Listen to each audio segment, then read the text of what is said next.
Chúng tôi là hòa thượng thích không tánh từ trong nước.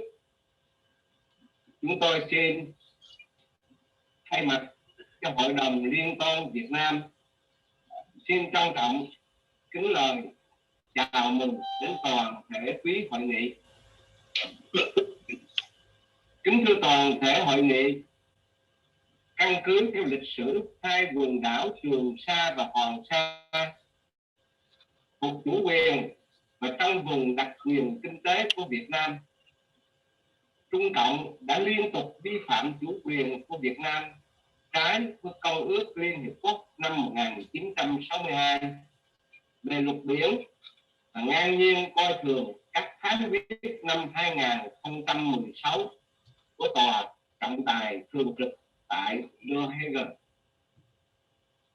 Lợi dụng đại dịch coronavirus, Đảng Cộng sản Trung Cộng đã phơi bày sự gian dối trước thế giới qua hành động bán quân sự và chính trị để buộc Việt Nam phải từ bỏ chủ quyền lãnh thổ và thay đổi hoàn toàn hiện trạng.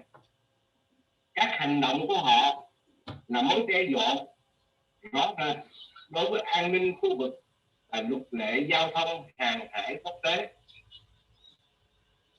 Trong 3 tháng, từ tháng 5 đến tháng 8 năm 2020, 86 tổ chức tôn giáo và xã hội đã tổ chức một cuộc trưng cầu dân ý ở Việt Nam với câu hỏi: trước sự xâm lược của Trung Quốc tại Biển Đông, bạn nghĩ Việt Nam có nên kiện Trung Quốc ra tòa án quốc tế không? Đã có gần 1.200.000 người Việt đã tham gia, với 95% số người được hỏi đều muốn có một hành động pháp lý đối với Trung Cộng tại các tòa án quốc tế. Cuộc trưng cầu dân ý có sự tham gia của dân chúng trên tất cả 68 tỉnh thành, với số lượng cao nhất là từ Hà Nội, thứ nhì là tại Sài Gòn và tỷ lệ cao nhất là từ các vùng biên giới với Trung Cộng. Nam giới thì khoảng 56%, nữ giới có 44%, trên 65% là từ tuổi từ 16 đến 24. Cuộc trưng cầu dân ý đã tiếp cận được 5.077.467 người, với 2.762.598 lượt tương tác, 16.000 bình luận thuận và nghịch và 4.400 lượt chia sẻ trên mạng xã hội. Theo thống kê, mức khả tín của cuộc trưng cầu dân ý này là đến 99% người dân Việt Nam đã lên tiếng trong ôn hòa bất bạo động. Hôm nay, chúng tôi có vinh dự được truyền đạt cái nguyện vọng của người dân Việt Nam đó đến diễn đàn quốc tế và sự quan tâm của toàn thể quý vị. Nam mô A Di Đà Phật. Xin trân trọng kính chào toàn thể hội nghị. A quick translation of his remarks. Historically, the Spratly Partial Islands are under the sovereignty of the exclusive economic zone of Vietnam. China has continually violated Vietnamese sovereignty in the contravention of the 1982 United Nations Convention of the Land of the Law of the Sea and blatant disregard to the 2016 rulings of the Permanent Court of Arbitration in The Hague. Take advantage of the corona pandemic, the Chinese Communist Party is attempting to present the world with a fait accompli by taking paramilitary and political actions that trespass into Vietnam's territorial rights in an effort to alter the status quo. China's action presents a clear threat to regional security and international maritime. For 3 months, from May to August 2020, 84 religious and civic NGOs have administered a referendum in Vietnam to solicit the opinions of the Vietnamese people on whether to sue China for its aggression. Close to 1.2 million Vietnamese participated, with 95% of the respondents in favor of legal actions against China in international courts.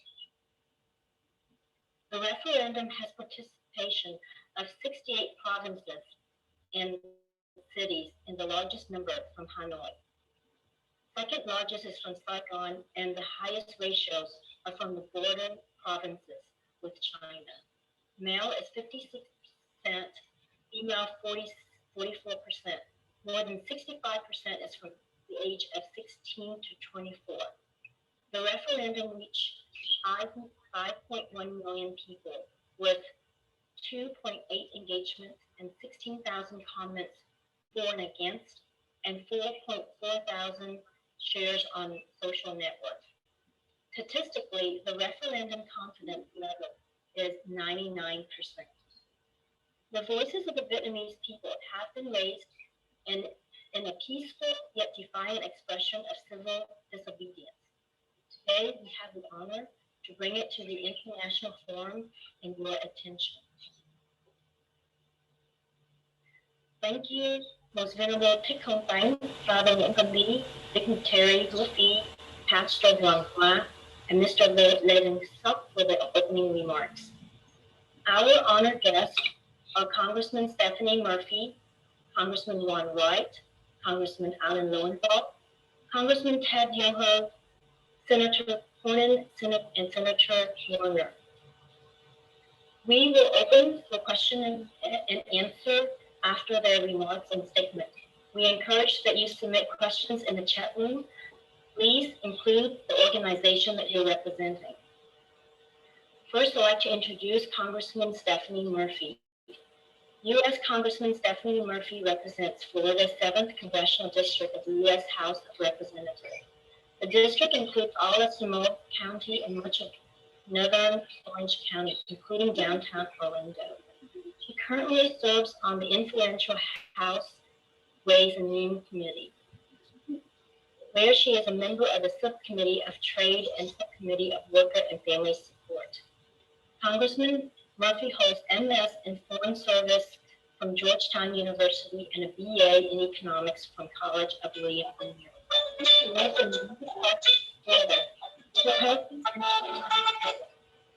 Hello. Please welcome.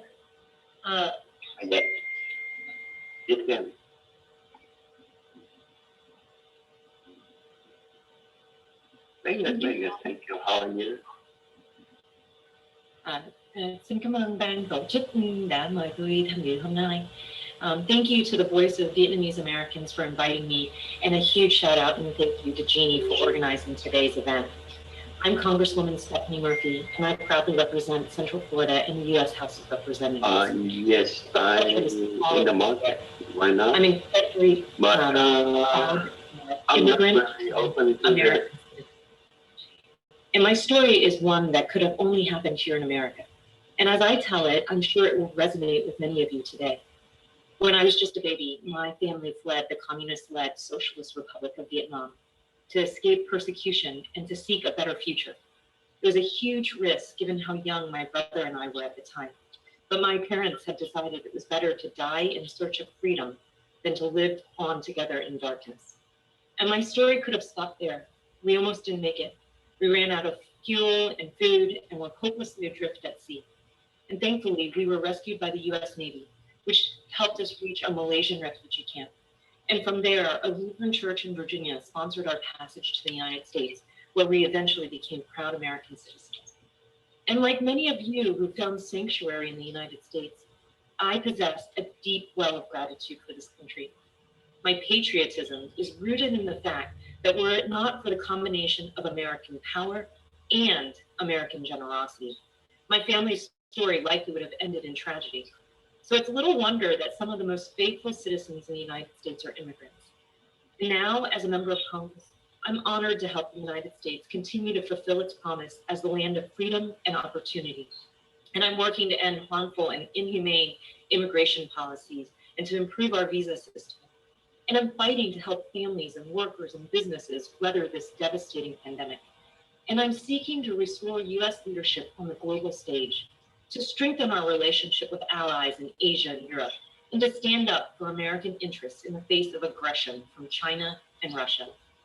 The United States was built by immigrants from across the world who shared a common belief that all people deserve to be free and to have an equal opportunity to succeed in life. And for many of us, the upcoming election will be a time to reflect on our own family's experiences as immigrants.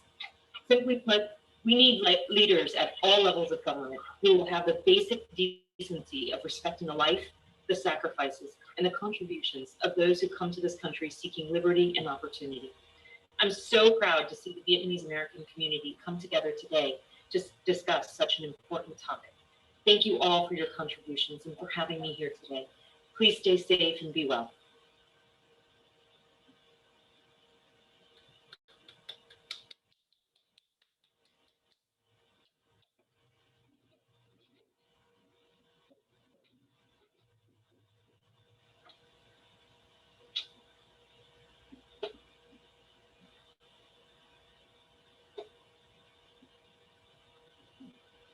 We cannot hear from you, Ms. Lindgren. Congressman Alan Lowenthal is serving his fourth term in the U.S. House of Representatives, representing California's 47th district, which encompasses portions of eastern Los Angeles County and western Orange County, which includes Little Saigon. In Congress, he serves both the House of Natural Resources Committee and in the House Transportation and Infrastructure Committee. He is the chairman of the HNRC's Energy and Mineral Resource Subcommittee. Congressman co-chairs the Congressional Caucus on Vietnam. The Congressional Caucus on Vietnam is dedicated to fight for civil, political, and religious freedom for the citizens of Vietnam. Please welcome Congressman Alan Lowenthal. Thank you. I hope that you can all hear me. If you can, I want to welcome everyone and say I'm Congressman Alan Lowenthal, and I too want to thank the organizers of today's roundtable conference on Vietnam's referendum and the South China Sea for inviting me to share a few remarks. I want to applaud the extraordinary efforts of the 85 organizations, Vietnamese religious and civil organizations from Vietnam and from around the world for holding an online opinion poll which ran from May of 2020 to August of 2020, asking the question of whether the Vietnamese people worldwide, whether they should sue the Chinese Communist Party in an international tribunal for its aggression in the East Sea, or what we also know, or it's known as the South China Sea. I understand that over 1.2 million Vietnamese participated in the poll, and 95% of the respondents favored legal action against China in the international courts. I want to congratulate all the organizations involved in this achievement and the resounding result. You know, I'm proud to have supported your efforts back in July when Secretary of State Mike Pompeo issued a statement clarifying that the United States position on maritime claims in the South China Sea, in which that statement reaffirmed that the PRC has no legal grounds to unilaterally impose its will on the region. I welcome that statement. Following the United States, Australia made a declaration to the United Nations in which it rejected China's claims to historic rights or maritime rights and interests via the 9-dash line over the South China Sea. I hope more countries will join the United States and Australia on this. As you know, in July of 2016, an arbitral tribunal constituted under the 1982 Law of the Sea Convention, to which the People's Republic of China is a state party, rejected the People's Republic of China's maritime claims as having no basis in international law. We must hold China accountable to that decision by the International Court. Vietnam has historically claimed the Paracel and Spratly Islands as part of its territory. In 1974, the People's Republic of China invaded the Paracel Islands and has occupied those islands until today. In 1988, China also invaded and took control of the Johnson South Reef from Vietnam. Today, China continues to bully countries in Southeast Asia and to expand its unilateral claims and to militarize its presence in the South China Sea. I will continue to champion the voice and concerns of the Vietnamese American community, especially the Vietnamese Americans in my congressional district. I join you in standing up against the PRC's aggression in Vietnam's East Sea. Lastly, as the co-chair of the Congressional Caucus on Vietnam, and also as an executive committee member of the Tom Lantos Human Rights Commission, I am very, very concerned with the latest development in Vietnam, where the courts have just given an extremely harsh sentence to the people and activists in the Dong Tam village, including death sentences for the two sons of Mr. Lee Din King, who was killed in an altercation with the police. I will be communicating with our State Department to understand what happened and what is going to be the response from the United States. Human rights violations in Vietnam must stop.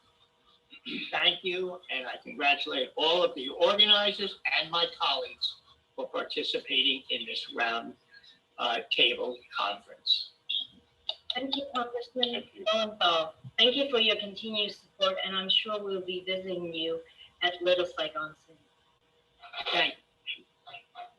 Congressman Ted Yoho represents North Central Florida's 3rd Congressional District. He was elected to the 113th Congress in November 2012 and won re-election for his 4th term in the 106th Congress.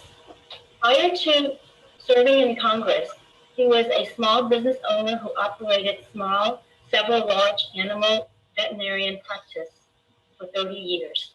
During his successful career, he established a reputation of accountability and service.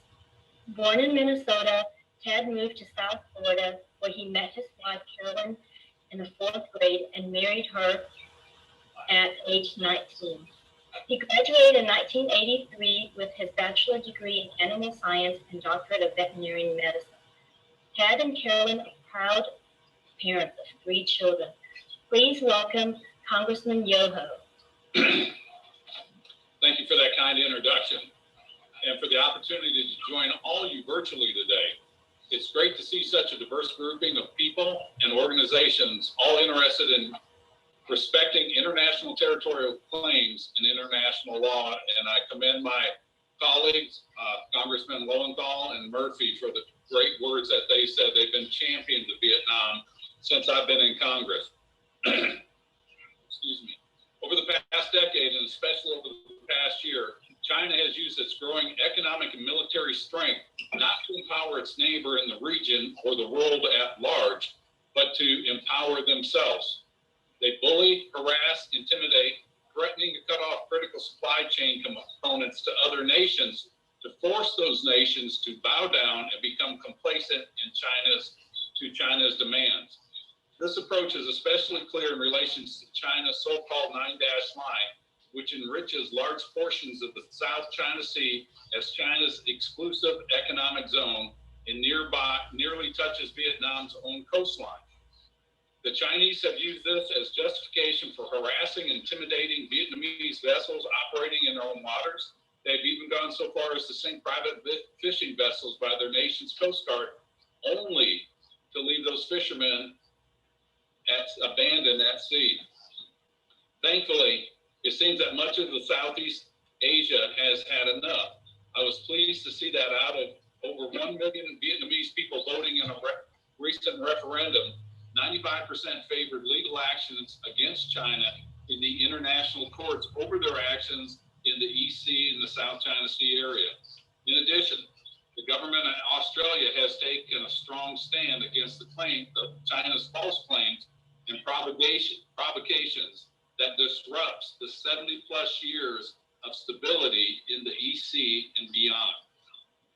To everyone here, please know that the United States stands with you in your support of a free and open maritime zones in the Southeast Asia and the EC, as well as your rights to your own respective exclusive economic zones. Just recently, the Trump administration agreed with the Vietnamese people and the Permanent Court of Arbitration at The Hague that China's claim in the South China Sea are illegitimate and illegal and will be supporting efforts to hold them accountable. Think about this. There are 9 historical dashed lines. They lay claims. The international law says, no, you don't. They're a signature of the law of the sea, but they don't abide by it. We're not a signature of the law of the sea agreement, but yet we abide by that. And for China to make a false claim to the 9 dashed lines and claim all that territory is theirs would be like us claiming all the moon because we were the first one there to put a flag on it. And that's not something that's going to happen. As we continue through the year, I hope that we see positive changes from a U.S.-Vietnam partnership in holding China accountable for its illegal actions in the South China Sea and for Vietnam to continue to be an effective chair of ASEAN, and I commend you for that, an effective chair of ASEAN and leading the region. Again, I ask that Vietnam, as the chair of ASEAN, consider a way to unite the bloc as one voice to help China understand that their attempts at intimidation and disregard for international law and sovereignty of other nations can no longer be acceptable. This is not to punish China, but to empower all nations to build a stronger and safer future for their citizens and their nations to enjoy freedom and liberty, including religious freedom. I want to thank you again for the effort that you have put forth to have such a strong, credible voice and a vote to say enough is enough. One country cannot stand up against China by themselves, but us united as a bloc that stands up for liberty and freedom and religious rights, we can stand up together to make sure that our future generations will be able to prosper as we have. And I commend Vietnam for the tremendous job that you've done, and I thank you for this opportunity to be here. Thank you. Thank you, Congressman Yoho. I'd like to remind all the participants, please submit your questions for the congressman through the chat. Next, we have Congressman Ron Wright. Congressman Ron Wright represents the 6th District of Texas in the House of Representatives. He is a 6th-generation resident of Tarrant County. He is the District Director of the U.S. Congress Chair, Joe Barton, 2000 to 2009, and is the Congressman's Chief of Staff from January 2009 to May 2011. He was elected to a full term by the voters in November 2012 and re-elected to a 4-year term in November 2016. Ron has received numerous awards recognizing his civic leadership. Ron and his wife Susan have 3 children and 9 grandchildren. Congressman Wright's Chief of Staff, Micah Kavanaugh, is standing in for the Congressman. Please welcome Micah Kavanaugh.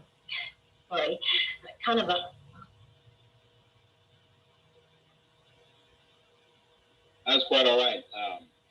Appreciate you having the congressman on today. I know he's very grateful for the opportunity to be here. Unfortunately, he was hospitalized Sunday due to some complications with his cancer and a bout with pneumonia. Otherwise, he would be joining you all here today. So thank you for inviting him and having him. And I'm grateful for the opportunity to step in and say a few words on his behalf. And don't worry, I sometimes have a hard time saying my own name, so that's not a problem at all. Thank you all for your efforts, and just looking at the opportunity here to speak to so many folks on a topic of great importance to the congressman I know.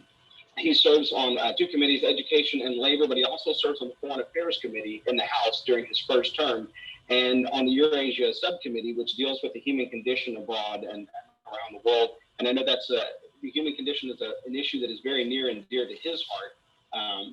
So thank you to the coalition leaders and everyone who's put this event together.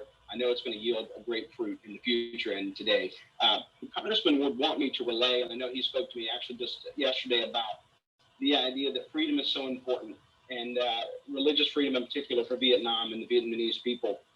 But going back to something that the other members of Congress have mentioned, which is the Secretary Pompeo, I believe it was last July, had made it clear in the Southeast Asia Sea and our position and the U.S.'s position on that.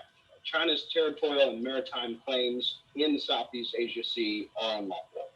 And China has failed to abide by the Permanent Court of Arbitration's legally binding ruling from back in 2016 to provide any credible legal justification for their claims. And so instead, the communist China has once again resorted to harassing its neighbors, doing what they do, and undermining the sovereign rights of Southeast Asia coastal states in the Southeast Asia Sea. So bullying them, resorting to bullying their offshore resources, asserting unilateral dominion, and replacing international law with Beijing's approach for years, which has been commonplace. And so want to let you know that the Congressman Wright stands with the international community in defense of the freedom of the seas and respect for their sovereignty, and rejects any push to impose the might makes right in the South China Sea or the wider region. He supports your interest, and he calls for the Vietnamese government to take a strong stance for the rights that you all are speaking of here today. Freedom so often isn't free, and so when you see a group like this unite and come together, it shows the unity and the passion that they have. As I said before, the congressman is a strong believer in human rights and religious freedom. He would want me to encourage you and implore you to stay strong and unite against any aggression against those things, but also against the issues that are now being confronted through the Southeast Asia Sea. Vietnam plays a strategic role in global peace, and their response and influence will make a difference in that global struggle for peace. I know he would also want me to thank not just the coalition leaders, but his colleagues as well. I know Congresswoman Stephanie Murphy and Congressman Lowenthal, Congressman Ted Yoho, and so many others who have been instrumental and influential in the uniting together of our common bond that we share. So thank you for the time that you've given me for speaking for him. Thank you, ma'am, for your moderating all this, and I really appreciate the opportunity to be with you today, and know that Congressman Wright stands with you in your position and in your fight. Please thank Congressman Wright for us, and thank you, Micah, for being here. We hope that he will get well soon, and he will be in our prayers and thoughts and prayers. Thank you. I'd like to remind everybody again to go ahead and submit your questions. Our next speaker is from Congressman Ro Kahans. He represents the California 17th Congressional District, located in the heart of Silicon Valley, and is serving in his second term. Representative Kahan sits on the House Budget, Armed Services, and Oversight and Reform Committees. He also serves as an assistant whip in the Democratic Caucus. He is the member of the Congressman Vietnam Caucus.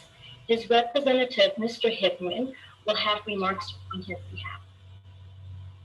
Hi, everybody. Thank you, Lin Nguyen, for the introduction. My name is Hiệp Nguyen. I am the senior representative of Congressman O'Connor. Congressman O'Connor is one of the strong belief in human rights and democracy. He always stood up for the weak people, and believe that the human rights activists in Vietnam are the ones that need his help and support. He's the only congressman who brought the human rights issue and the violation of human rights in Vietnam in front of the congressional floor. And he talked very clearly about he worked closely with Congressman Lowen Thong, tried to protect the Vietnamese activists in Vietnam.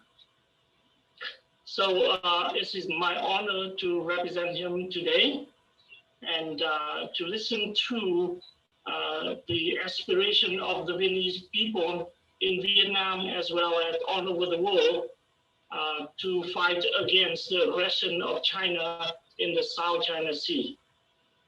With that, I yield my voice. Thank you to Congressman Khanna and Mr. Hiet. At this time, we also have two video clips of Senator John Cornyn and Senator Mark Warner. However, we want to go ahead and jump start to our question and answer so that our guests are still here. If we can get started on the question and answer, I will read the questions, or and I would like for any of you to raise your hands or let me know if you want to answer it. So the first question we have is from our audience, from Mr. Tai Nguyen Hua. How are we, especially the United States government, going to reinforce with the CCP in the South China Sea after they have militarized the Spratly and Parcel Islands unopposed for the last 10 years or so?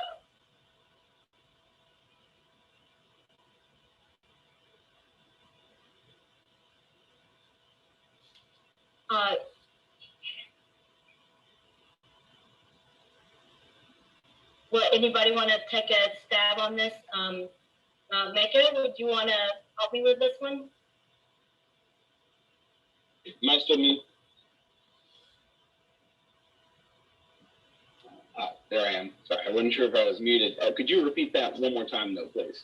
So they're saying that if it's been militarized by the CCP, the islands, Spratly and Parcels, unopposed for the last 10 years, what will the United States action is going to be? Well, I don't want to speak for the United States on anything that might happen, not knowing all the scenarios that might take place. But I do think strength shows commitment. I think if the United States stands with, and the members of the Congress that you see here today, and obviously Senator Cornyn, if they stand with the people now and they show that support early on and continue to show that, I think strength shows a determination as to what you would support in the future, and that is the legitimate claims that the people have to the Southeast Asia Sea and that whole and the issues that we're fighting there, not physically necessarily every day here from the U.S. standpoint, but I do think that we need to show strength now. That's what I would. And I know the Congressman believes that. Obviously, there are overtures, there are things you can do. I mean, the Trump administration has done several things. They've rejected Beijing's unlawful claims to the offshore resources across the Southeast Asia Sea. But things like that, doing those things, but others, will prove to the Communist China Party that we're serious about whatever could happen in the future. So before we get to that point, I guess I would say. Okay, thank you so much. So we have another question from the audience. The United States recently blacklisted 24 Chinese firms over artificial islands in the South China Sea.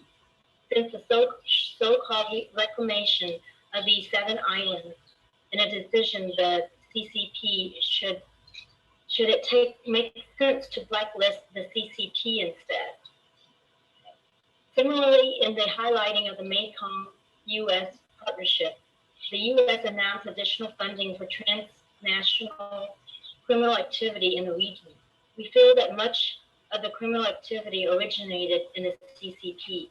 Should we also talk about who is the culprit of the transnational criminal activity?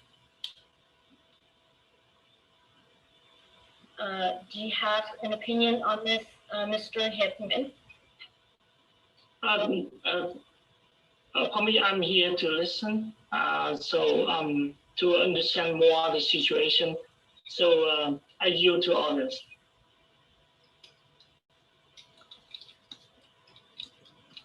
You know what? There's one other person that I could call upon. It's Annie Nguyen. Would you like to?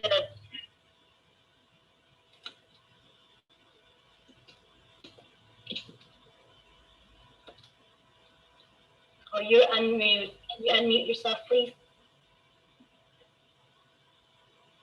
I am unmuted. Can you hear me? Yeah. Okay. Well, good morning, everyone. My name is Andy Nguyen.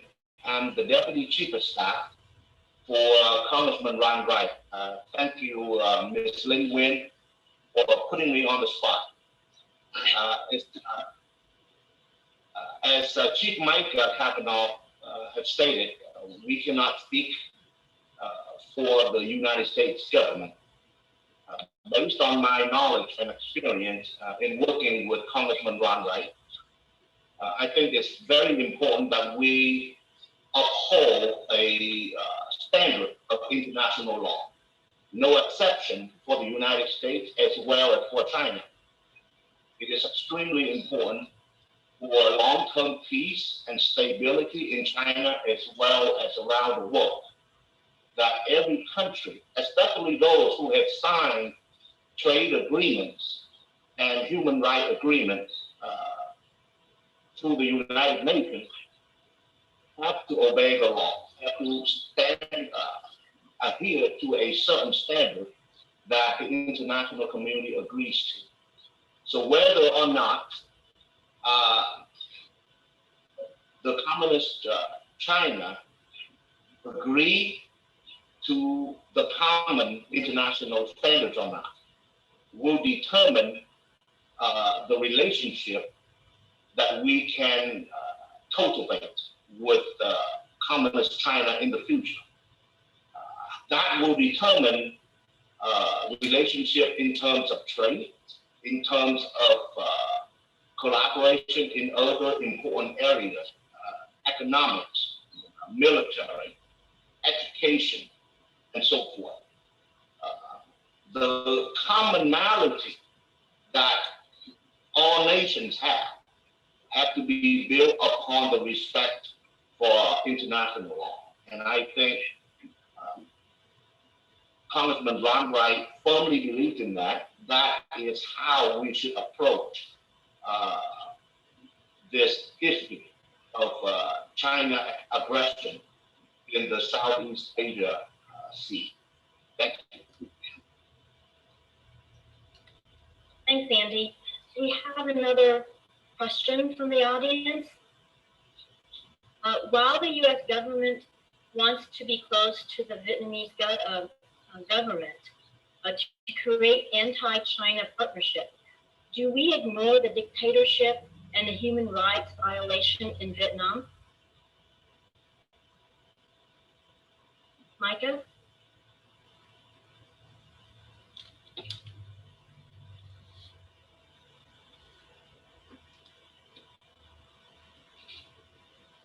Can you hear me?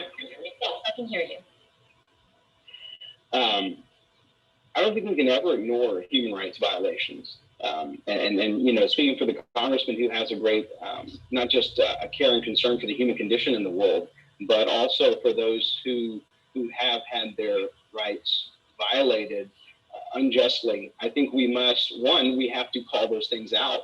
And also this goes back to the rule of law. People have to be held accountable for their actions. Because if you don't hold people accountable, then other states or nations will act out and do things that are unjust. And then when you have lawlessness, you will have lawlessness running rampant across the globe. And that is not what you want. So I do think it is up to, obviously, the U.S. government, which I think they have many times in the past, 18 months to 2 years or so, you've seen them calling out the bad actors. It's not just enough to call out the bad actors, we also have to hold them accountable. So I don't think you can ever ignore human rights violations, especially against the free people.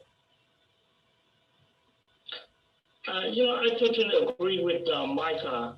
I think human rights is one of the very, very important part of the U.S. government, no matter what the government is, no matter who is the president of the United States.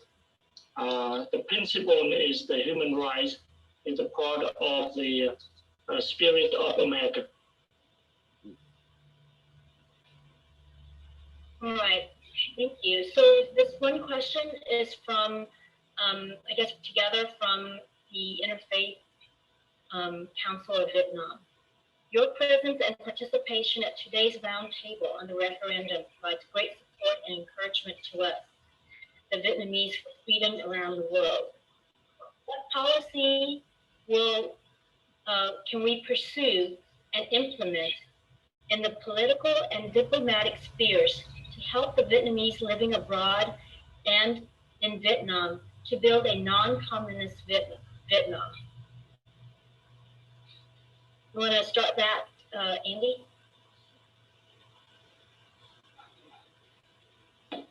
Good morning again.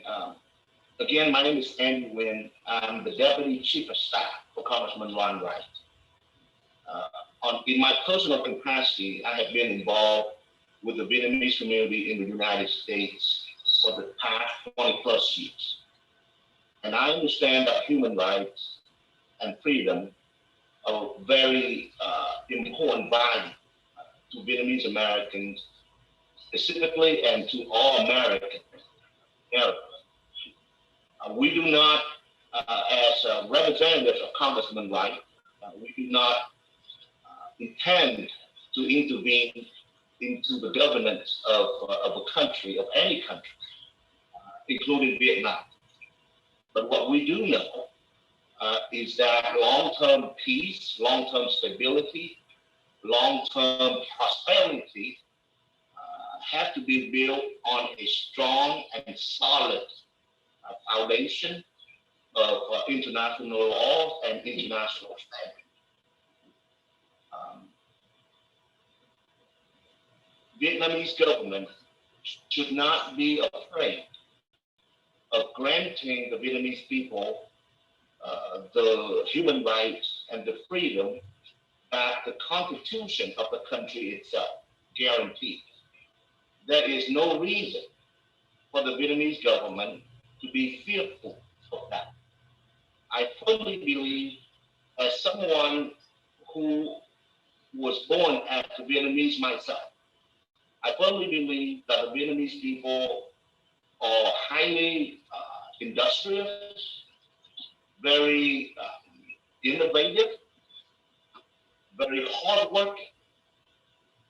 By allowing the Vietnamese people to have the freedom to speak their thought, to share their thought, to worship freely, it actually will contribute to long-term prosperity, not only for the Vietnamese people, but also for the government of Vietnam, and also for the long-term peace in Asia and around the nation.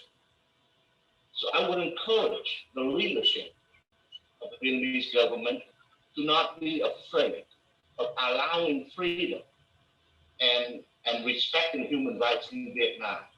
It is not a threat. Rather, it is the building block for long-term stability for Vietnam. Any leader that I know of would want to build a legacy for themselves. So the leaders of Vietnam can create a legacy for themselves, a legacy that can be remembered forever, a legacy of someone who put aside their interest and put ahead the long-term prosperity and stability of the country and the people of Vietnam. I think that legacy will be revered and will be respected by the generations of the Vietnamese people in the future, as well as the global community. So I firmly believe that Congressman Ron Wright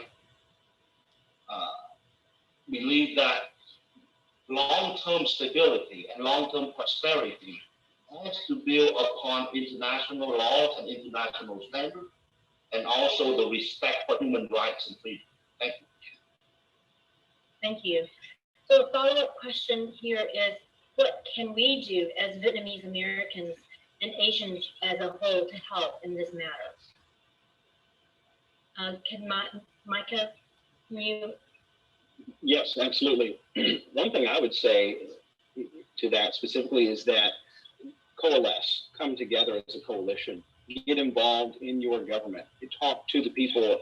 As Vietnamese Americans, you have a great opportunity to speak to the issues better than anyone who does not have that type connection to Vietnam. And so talk about the issues that matter for these things. Relay them to your Congress members. Relay them to your local elected officials. They need to know them too. It's very important that all elected officials understand that we are a nation of immigrants from many walks of life and from all over the world. And that's the beauty of America, one of the great things. But it is our responsibility to remind our elected officials what needs to happen to create that stronger relationship. Remind your members of Congress and senators and elected officials that if we reduce our independence, or if we reduce our dependence as a country to China, the congressman sponsored a bill called the RARE Act with Representative Lance Gooden, which would reduce significantly our dependence on Chinese imports. Not because we don't want to do business with people around the world, but because we want to be able to remain in control of who we do business with and not be controlled by the forces outside of that. And so talk to your members, elected officials. That is so important. And if they won't listen, then keep talking. Right. Mr. Hip, would you like to add to that? Micah, could you allow me to talk in Vietnamese, please? Yes, sir, please. Thank you. Thưa quý vị, là cái quan trọng nhất vẫn là người dân của mình, và những người Mỹ gốc Việt của chúng ta ở đây phải get involved, tức là phải như là tiên phong để mà làm việc với những cái vị dân cử. Cái điểm yếu của người Việt hải ngoại của mình đó là mình không có get involved trong chính quyền. Cái đó là điểm rất yếu của người Việt này. Thành ra nếu như tất cả mọi người đó mà đều là làm việc với các vị dân cử tại địa phương và áp lực họ để mình có tiếng nói trong quốc hội, hoặc là mình có tiếng nói tại thành phố, tại mọi nơi, thì các vị dân cử đó sẽ đại diện cho chúng ta mà làm việc với chính quyền của Hoa Kỳ và gây áp lực lên trên chính quyền Cộng sản Việt Nam, cũng như có tiếng nói trên thế giới. Thì tất cả cũng đều từ người dân. Cái đó là điều rất là quan trọng. Nếu như quý vị có dịp nói chuyện với tất cả những người Việt của chúng ta, nên khuyến khích họ tham gia vào các sinh hoạt của địa phương mình và với những dân biểu và nghị sĩ của mình. Ở Việt Nam, một lần nữa là cái tiếng nói của người dân rất là quan trọng, mặc dù là chính phủ của Cộng sản Việt Nam ra tay đàn áp, đàn bạo tất cả những tôn giáo cũng như những người dân đã lên tiếng. Nhưng mà cái đợt sống ngầm đó, đợt sống ngầm bất mãn đối với chính phủ của Cộng sản Việt Nam nó vẫn tiếp diễn và rất nhiều người đã hy sinh. Nhưng mà nếu như chúng ta mà không lên tiếng nói đó thì không bao giờ chúng ta có tiếng nói. Đối với người Việt tại Hoa Kỳ, nơi cái vùng tôi ở, tức là Silicon Valley đó, nó gọi là thung lũng vàng, thì người Việt rất là mạnh mẽ chống lại những âm mưu hay những sự phá hoại của chính quyền Cộng sản Việt Nam, cũng như rất mạnh mẽ chống lại sự xâm lăng của Cộng sản Tàu trên đất nước chúng ta. Đó là điều mà chúng ta thấy rất là rõ. Xin cảm ơn. Thank you. Thank you, Michael. Maybe, Thank you. on the same vein of a line of question, so with the momentum that we have for the people's activism in Vietnam, how can we build on such momentum so that we can have a direct voice from the people that's living inside of Vietnam? Micah? How do we build on what we already have so that we can help them have a direct voice? Right, we have a direct voice now with the referendum. We have a 1.2 million voice. And how do we utilize this momentum so that we could continue to have this soft protest or civil societies that could be created so that the people's voices could be heard and broadcast? Sure. Well, one thing that comes to mind is, in the U.S., often we say the squeaky wheel gets the grease. If you make noise, you get attention. And if you are bringing your concerns before the people who actually make those decisions and they continue to hear you, even if they don't want to listen or they're not always listening, I think it's a continuation. You can't stop. It has to be ongoing. It can't just be a one-time thing. It can't just be a 10-time thing. The coalition of people have to continue to come together over an extended period of time because, it doesn't all happen in one day, as you all know better than me. It doesn't happen in one day. It takes many days. Much like the progression to get to somewhere you want to go, you may go 10 miles and then realize you have another 100 miles to get to that place where you want to be. There is a vigilance that must continue. And so I think all those folks that are gathered here today and all those folks that are a part of this coalition, this is wonderful. This is outstanding. But it must continue. And so, because if you want to have that voice actually mean something and last, you have to exact permanence and have a permanence of your voice that doesn't go away. It doesn't mean we're always all talking at the same time, but all of us are working together to continue to bring these issues up. And then one day, when you do have, we found permanence, we've got that voice, then you continue with it then. It doesn't stop then either. That would be my encouragement. Right. Well, do you have any words on that, Mr. Hipp? On building momentum? I think that the momentum in Vietnam, I follow the momentum in Vietnam, the human rights activists and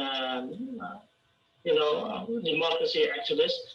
I saw it up and down. It up and down a lot because of the suppression of the communist government.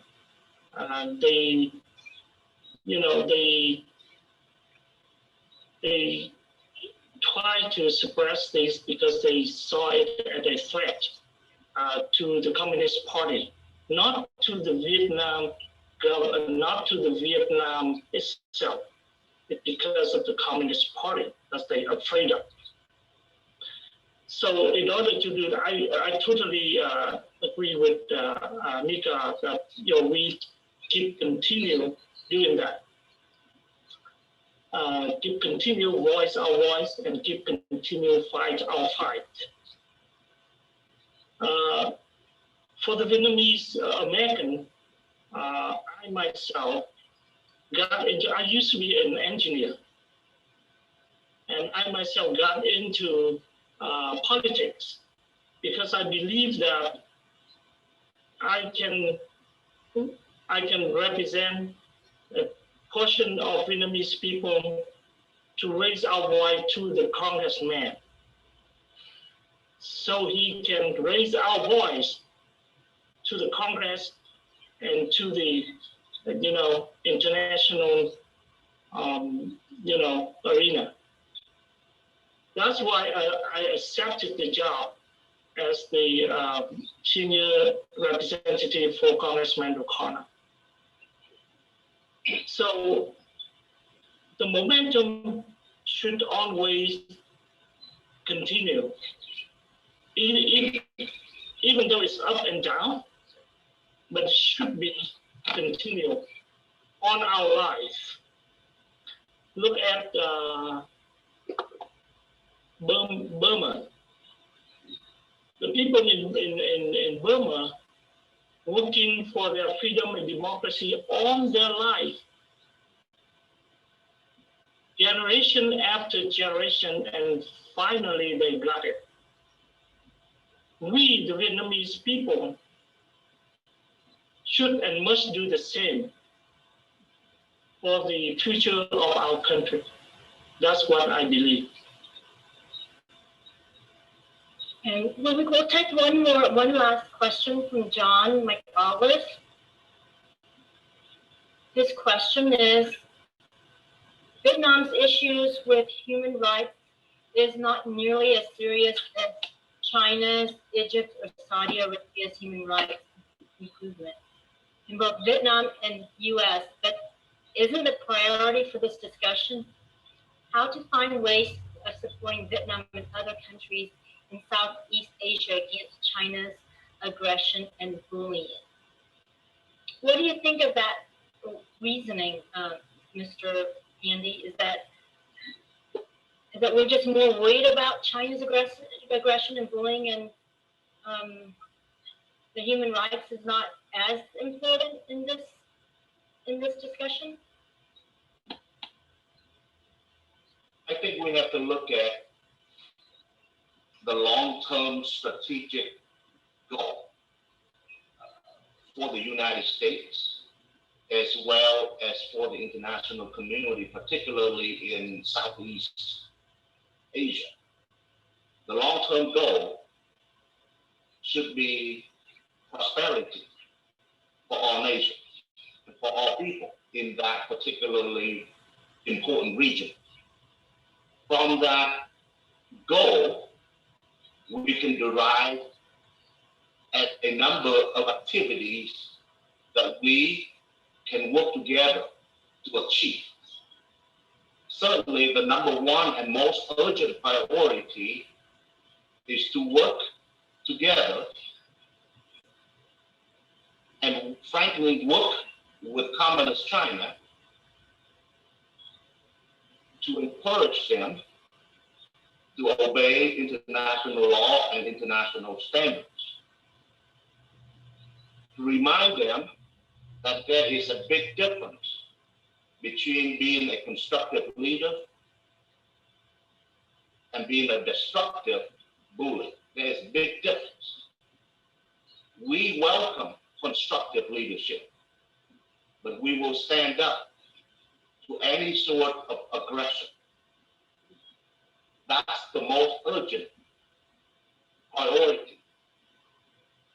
But as I have learned from Congressman Ron Wright, there is no long-term prosperity if there isn't respect for human rights and basic human freedom. There is no long-term prosperity. And we don't want just to build a castle on sand. We want to build a rock-solid foundation for peace and prosperity around the world, and particularly in Southeast Asia. And the only way to do that is to build it on common international human rights standards. That's the only way to do that. So yes, it is a fine line to walk between opposing the expansion and the aggression of Communist China and bring about a respect for human rights. It is a fine line. So we have to be very delicate and very diligent in our process. But going back to the previous question about how do you build on this momentum, I would say that I heard an African idiom that states that to go fast, go by yourself, go alone. But to go far, go together. I think bringing together 85 organizations is a historical event that I have not seen. achieved in the past 40 plus years. I think I congratulate you on this historical achievement. But as you know, to go far, which is something that you will have to do, because the mission is long and hard. So somehow we need to come together, put together some of the differences, and cultivate institutional leadership to create a coalition with long-term strategic goals, with a set of core values that everybody can agree to, and that can become a common foundation for this coalition to thrive in the future. That's exactly what we need, is an institution that everybody can be proud of, that everybody can be a part of, so that everybody can contribute to the peace and prosperity in Vietnam and in Southeast Asia. We long for that institution. We need that institution. So I would encourage the coalition leadership to focus in the near future on how you all can work together to cultivate that institutional leadership that is so much needed right now and at this time, not only for the prosperity of the Vietnamese American community in the United States, but also for the people of Vietnam and the people of Asia. Thank you. Thank you, and we definitely do look up to you as one of our leaders.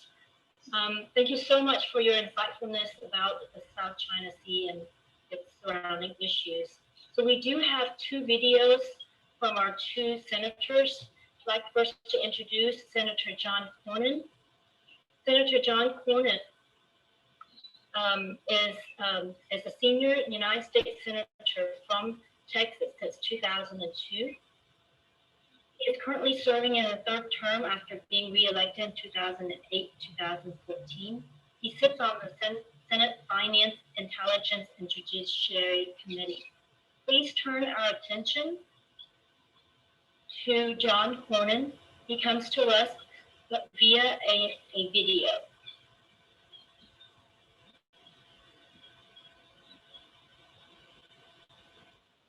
John Cornyn, congratulations on your recent referendum that hosted more than 1 million concerned Vietnamese people from across the globe. It's now more important than ever that the people stand up to Chinese aggression in the South China Sea and draw a line in the sand against this illegal encroachment. I've been proud to support policies ensuring the South China Sea remain open for freedom of navigation and international trade. Your leadership on this issue continues to inspire, and I promise to continue fighting China's attempt to assert its illegitimate claims over the South China Sea. It's crucial to the security and prosperity of the international community. The South China Sea remains free from Chinese coercion. So keep up the great work and stay safe out there. Thank you, Senator Cornyn. Next, we have remarks from Senator Mark Warner.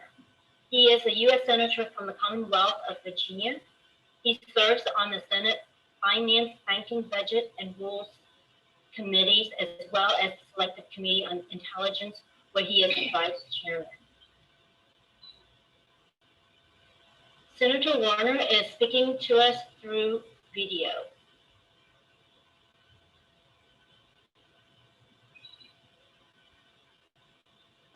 Hi, I'm Virginia Senator Mark Warner.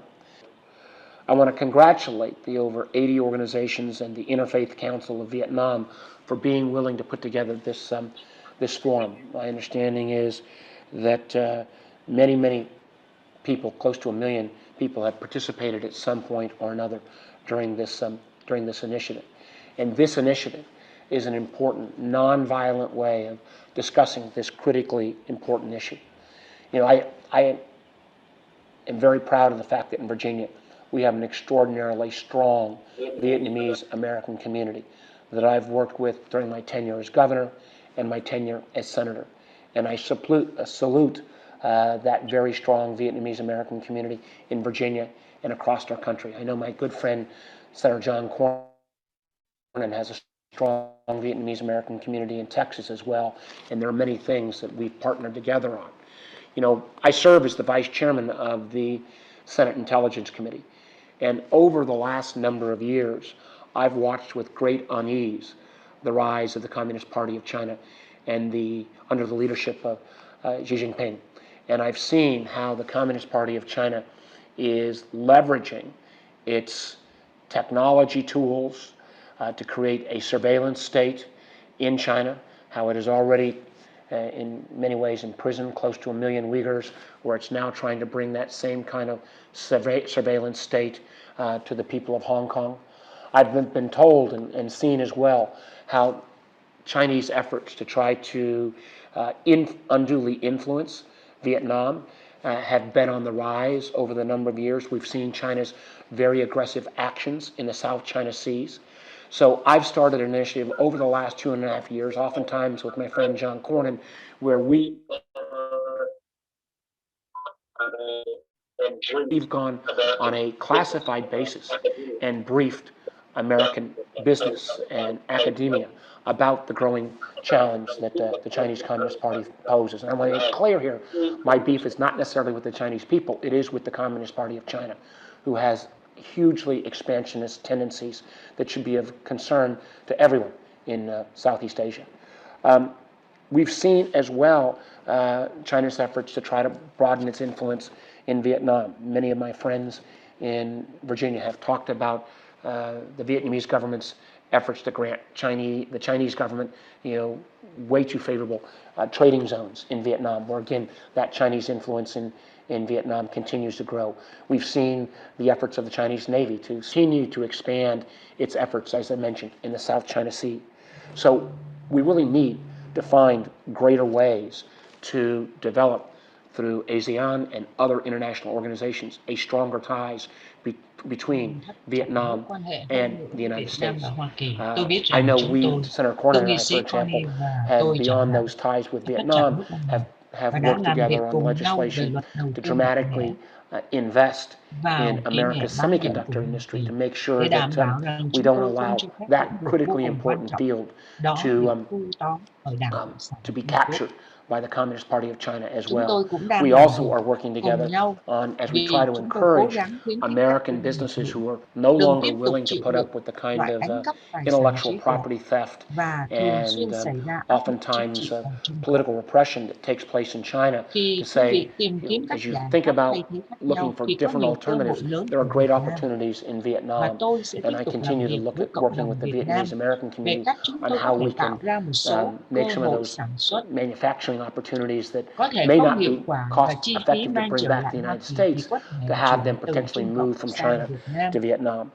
So there are so many areas of possible collaboration between Vietnam and the United States.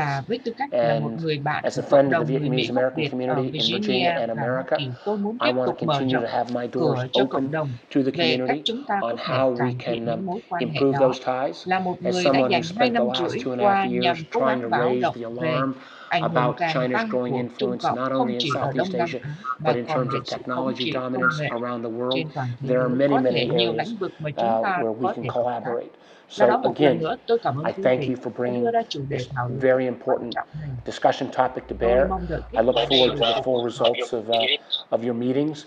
I hope you'll keep me informed, and so that if there's other legislative or other policy initiatives, we can work on together. So continue the good work, continue the hard work. I look forward to stronger relationships between Vietnam and the United States in the coming days, weeks, and years. Thank you so much. Thank you, Senator Warner. We are very encouraged with your words, and we certainly thank you for your support of the people's right to self-determination. At this time, we come to an end to the first tonight.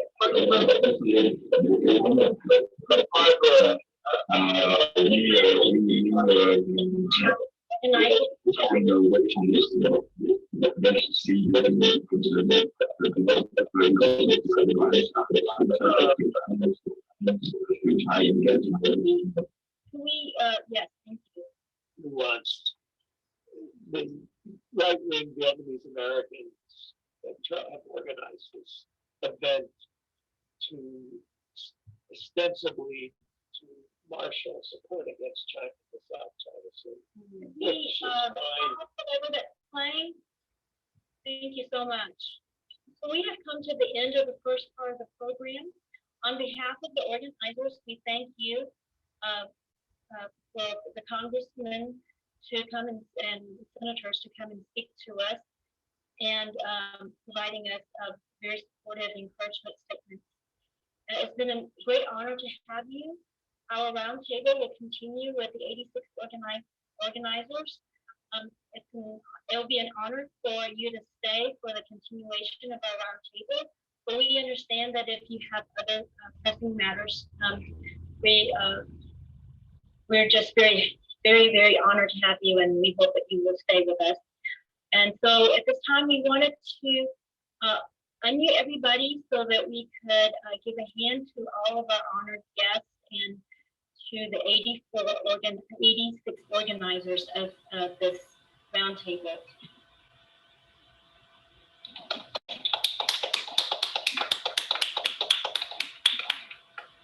Thưa quý vị, sau đây là phần thứ hai, là phần chúng ta hội nghị bàn tròn. Thì chúng tôi xin kính mời các cơ quan truyền thông để tham dự cái hội nghị này. Trước hết chúng tôi xin trân trọng giới thiệu một số tham luận viên. Chúng tôi xin trân trọng giới thiệu mục sư Nguyễn Hoàng Hoa, Hội trưởng Giáo hội Cộng đồng Tin lành Lưu Đông Việt Nam Hoa Kỳ. We'd like to introduce some of our panelists. Mr. Pastor Nguyễn Hoàng Hoa, President of the Protestant Lutheran Community of Vietnam. Hòa thượng Thích Không Tánh, Phó viện trưởng Tăng đoàn Giáo hội Việt Nam Thống nhất. Hòa thượng, the most venerable Thích Không Tánh, is the Vice President of the Sangha Unified Buddhist Church of Vietnam. Chánh trị sự Hứa Phi, trưởng ban đại diện khối nhân sanh đạo Cao Đài. Subdignitary Hứa Phi, the subdignitary of the Representative Committee of the Popular Bloc of Cao Đài Church. Ông Lê Văn Sóc, Phó hội trưởng ban trị sự Trung ương Giáo hội Phật giáo Hòa hảo Thuần Túy. Mr. Levin Phúc, Vice President of Central Leadership Committee of the Traditional Hoa Hảo Buddhist Church. Bác sĩ Đỗ Văn Hội, đại diện Hội đồng Liên quân Việt Nam tại hải ngoại, cư ngụ tại Florida. Dr. Nguyễn Văn Hội, he is the overseas representative of the Interfaith Council of Vietnam, advisor of the Federation of the Vietnamese American Community of the USA.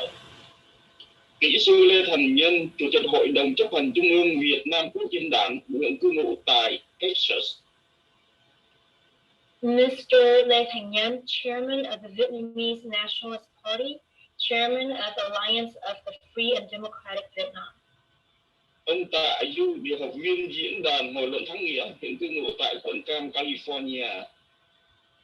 Mr. Tạ Du, coordinator of Hội luận Thắng Nghĩa Research and promote ideas of the Revolutionary Legal Act. Tiến sĩ Mai Thanh Chuyết, Chủ tịch Hội Bảo vệ Môi trường Việt Nam, hiện cư ngụ tại Houston, Texas. Mr. Mai Thanh Chuyết, Chairman of the Vietnamese Environmental Project Society, leaders of the anti-Chinese and Vietnamese Communist Group. His current project is in eliminating arsenic in domestic water in the Mekong Delta. Bà Nguyễn Thị Ngọc Giao, Chủ tịch Voice of Vietnamese Americans. Miss Jeannie Nguyễn Thị Ngọc Giao, President of Voice of Vietnamese Americans, moderator of East Sea of Vietnam Indo-Pacific Discussion Group. Ông Trần Văn Đông, Tổng thư ký Liên hội Người Việt Canada, hiện cư ngụ tại thành phố Saskatoon. Mr. Trần Văn Đông, he's the Secretary General of the Vietnamese and Canadian Federation. Luật sư Nguyễn Văn Đài, Chủ tịch Hội Anh em Dân chủ, hiện cư ngụ tại Đức Quốc. Attorney Nguyễn Văn Đài, President of Brotherhood for Democracy. Tiến sĩ Nguyễn Nhất Thiên, thư ký Viện Việt Nam Dân Chủ. Dr. Thiên Nguyen is a professor at the University of Houston in the College of Public Service. He is the secretary of the Vietnam Democracy Center. Bác sĩ Nguyễn Như Phúc, thành viên Việt Nam Dân Chủ ở Houston, Texas. Dr. Nguyễn Như Phúc is a member of the Vietnamese Democracy Center. Bác sĩ Hoàng Thị Mỹ Lâm, Chủ tịch Liên hội Người Việt tị nạn Cộng hòa Liên bang Đức hiện đang cư ngụ tại Trung Quốc. Dr. Hoàng Thị Mỹ Lâm, President of the Association of Vietnamese Refugees of the Federal Republic of Germany. Giáo sư Phan Thông Hưng, Chủ tịch Hội đồng chấp hành Cộng đồng Người Việt Quốc gia Liên bang Hoa Kỳ, hiện cư ngụ tại Philadelphia. Professor Phan Thông Hưng, he is the President of the Board of Executives of the Federation of Vietnamese American Communities of the USA. Kỹ sư Trần Anh, Chủ tịch Hội Việt năm 2000 ở Dallas, Texas. Mr. Trần Anh is the chairman of the Vietnam 2000 Foundation. Sau đây, chúng tôi xin trân trọng giới thiệu chánh trị sự hứa suy tường trình đặc biệt về cuộc đàn áp tôn giáo tại Việt Nam.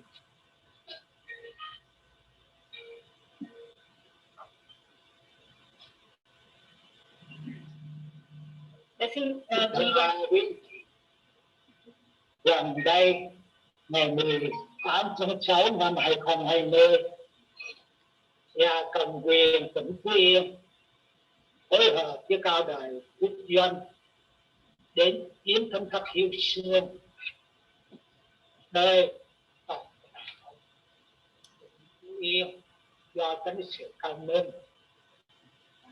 thường hội thăm thất. Do được nhiều tỉnh đến giúp đỡ nên họ không chiếm được, họ quay lại Đà Nẵng. Ngày 21 tháng 8 năm 2020, Công an tỉnh Bình Định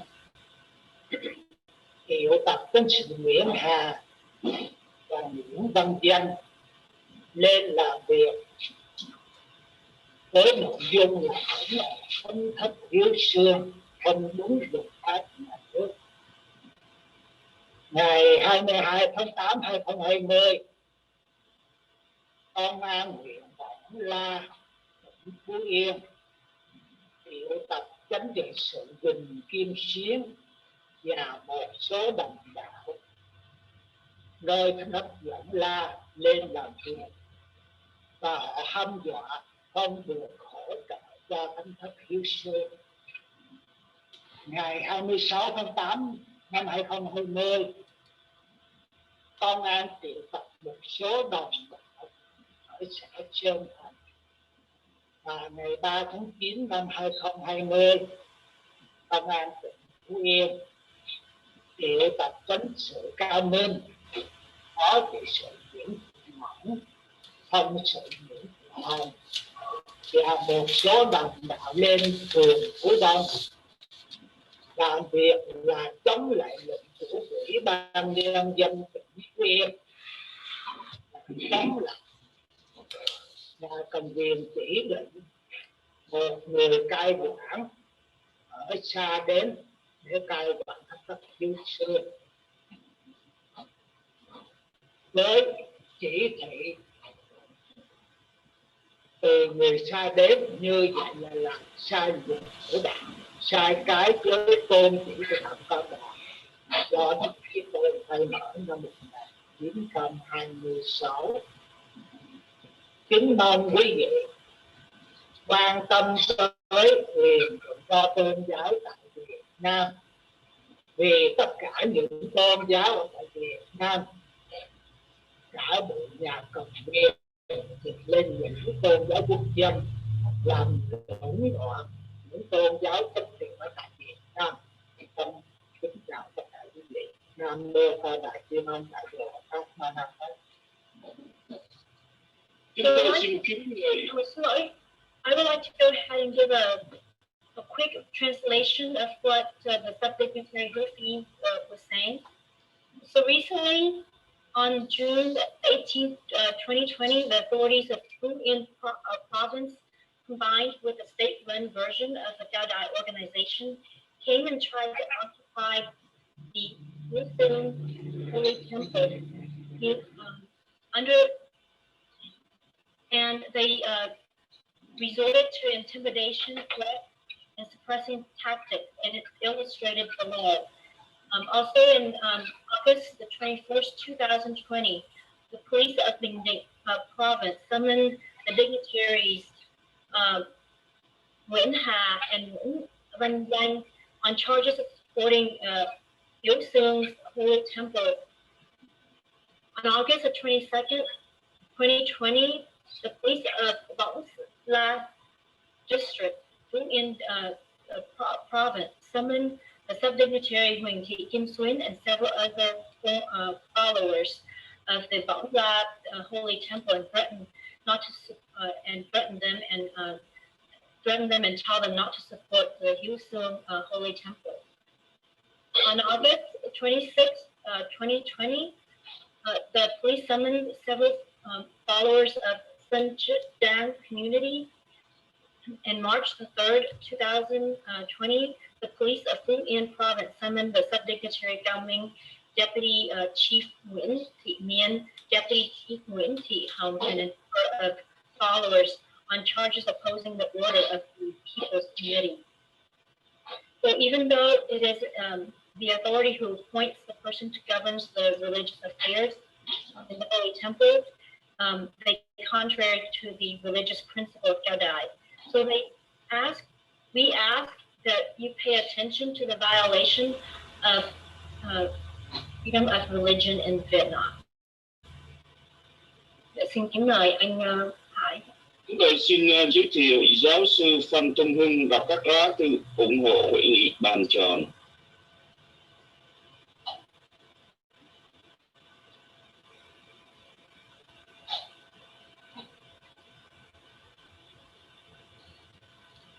Distinguished guests and dear fellow countrymen, on behalf of the Federation Vietnamese American Community of TSA, it's a great honor for us to be present today at the Roundtable Conference on Vietnam Referendum and the South China Sea Không hiểu sao không nghe được, thưa quý vị, có lẽ đang bị and unanimously signed the open letters to the United Nations, to the U.S. government, and their counterparts of all countries around the world to jointly raise the wishes of the Vietnamese people to sue the Communist China for its invasion of the South China Sea. 4 months after the Advocacy Committee has submitted the petition, 1.2 million people responded. Approximately 95 of those who responded agreed to sue China. A very large number showed us the overseas and homeland people are all unanimously voiced at the territorial and maritime situation of Vietnam that is gradually being occupied by China. On June 1st, Ambassador Kelly Graf, representing the U.S. at the UN, sent a note to the Secretary General Antonio Guterres protesting China's illegal claim at the UN and affirmed that the U.S. rejected these maritime claims and it is inconsistent with the 1982 UN Convention for the Law of the Sea. Then, on July 13, the U.S. Secretary of State, Mr. Mike Pompeo, announced that the abolition of China's claim to the sovereignty, especially over Vietnam's Venga Bank area, and promised to work with the Southeast allies and U.S. partners in protecting their sovereignty over offshore resources, consistent with their rights and obligations under international laws. More recently, on August 29, the U.S. National Security Advisor, Mr. Robert O'Brien, announced Beijing claims in the South China Sea where Vietnam, Indonesia, and the Philippines and other Southeast Asian countries have sovereignty as ridiculous. He mentioned in the 2016 court ruling in The Hague, which stated that China does not have historic rights over the South China Sea.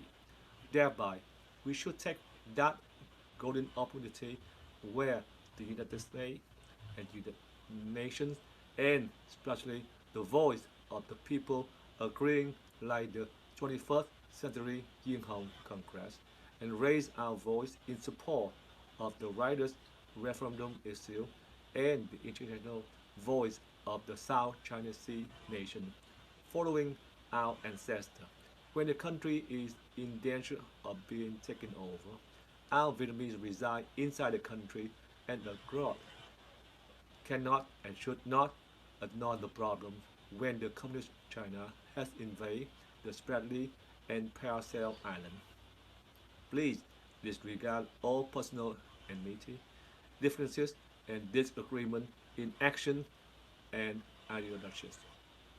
We should tighten solidarity over all generations to work together to look to the future of the great, free, non-communist Vietnam. The images of King Quang Trung and Lê Lợi still remind us of the history of our predecessors, relentlessly struggles when the country was in danger. Heavenly times, favorable conditions, and harmony are dispensable factors that should be achieved. So hopefully the return to our homeland will not be too far away. Best wishes to the Roundtable Conference. Thank you very much. Mời bác sĩ Hoàng Thị Mỹ Lâm đọc lá thư từ Văn phòng Thủ tướng Đức.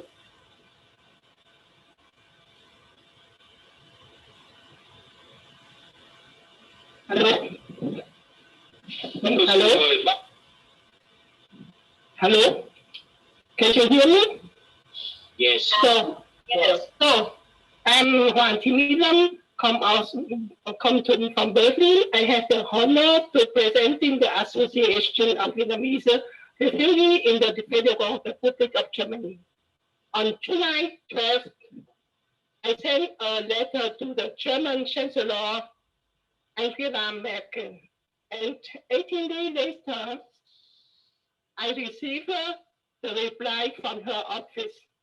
Mr. Konrad Lux answered me on behalf of the German Chancellor. He is lecturing legation counselor and has the job of bilateral relations with the countries of Asia, the Near and Middle East, Africa, and Latin America. And here is his reply. Dear Dr. Wang, thank you for your letter to the Chancellor of July 12th, in which you expressed your concern about the China action in the South China Sea and the restriction on freedom of expression in Vietnam. The German government observes carefully the human rights situation in Vietnam and regularly thematizes in conversation with the Vietnamese government. In the context of close bilateral cooperation, the German government advocates strengthening civil and political rights.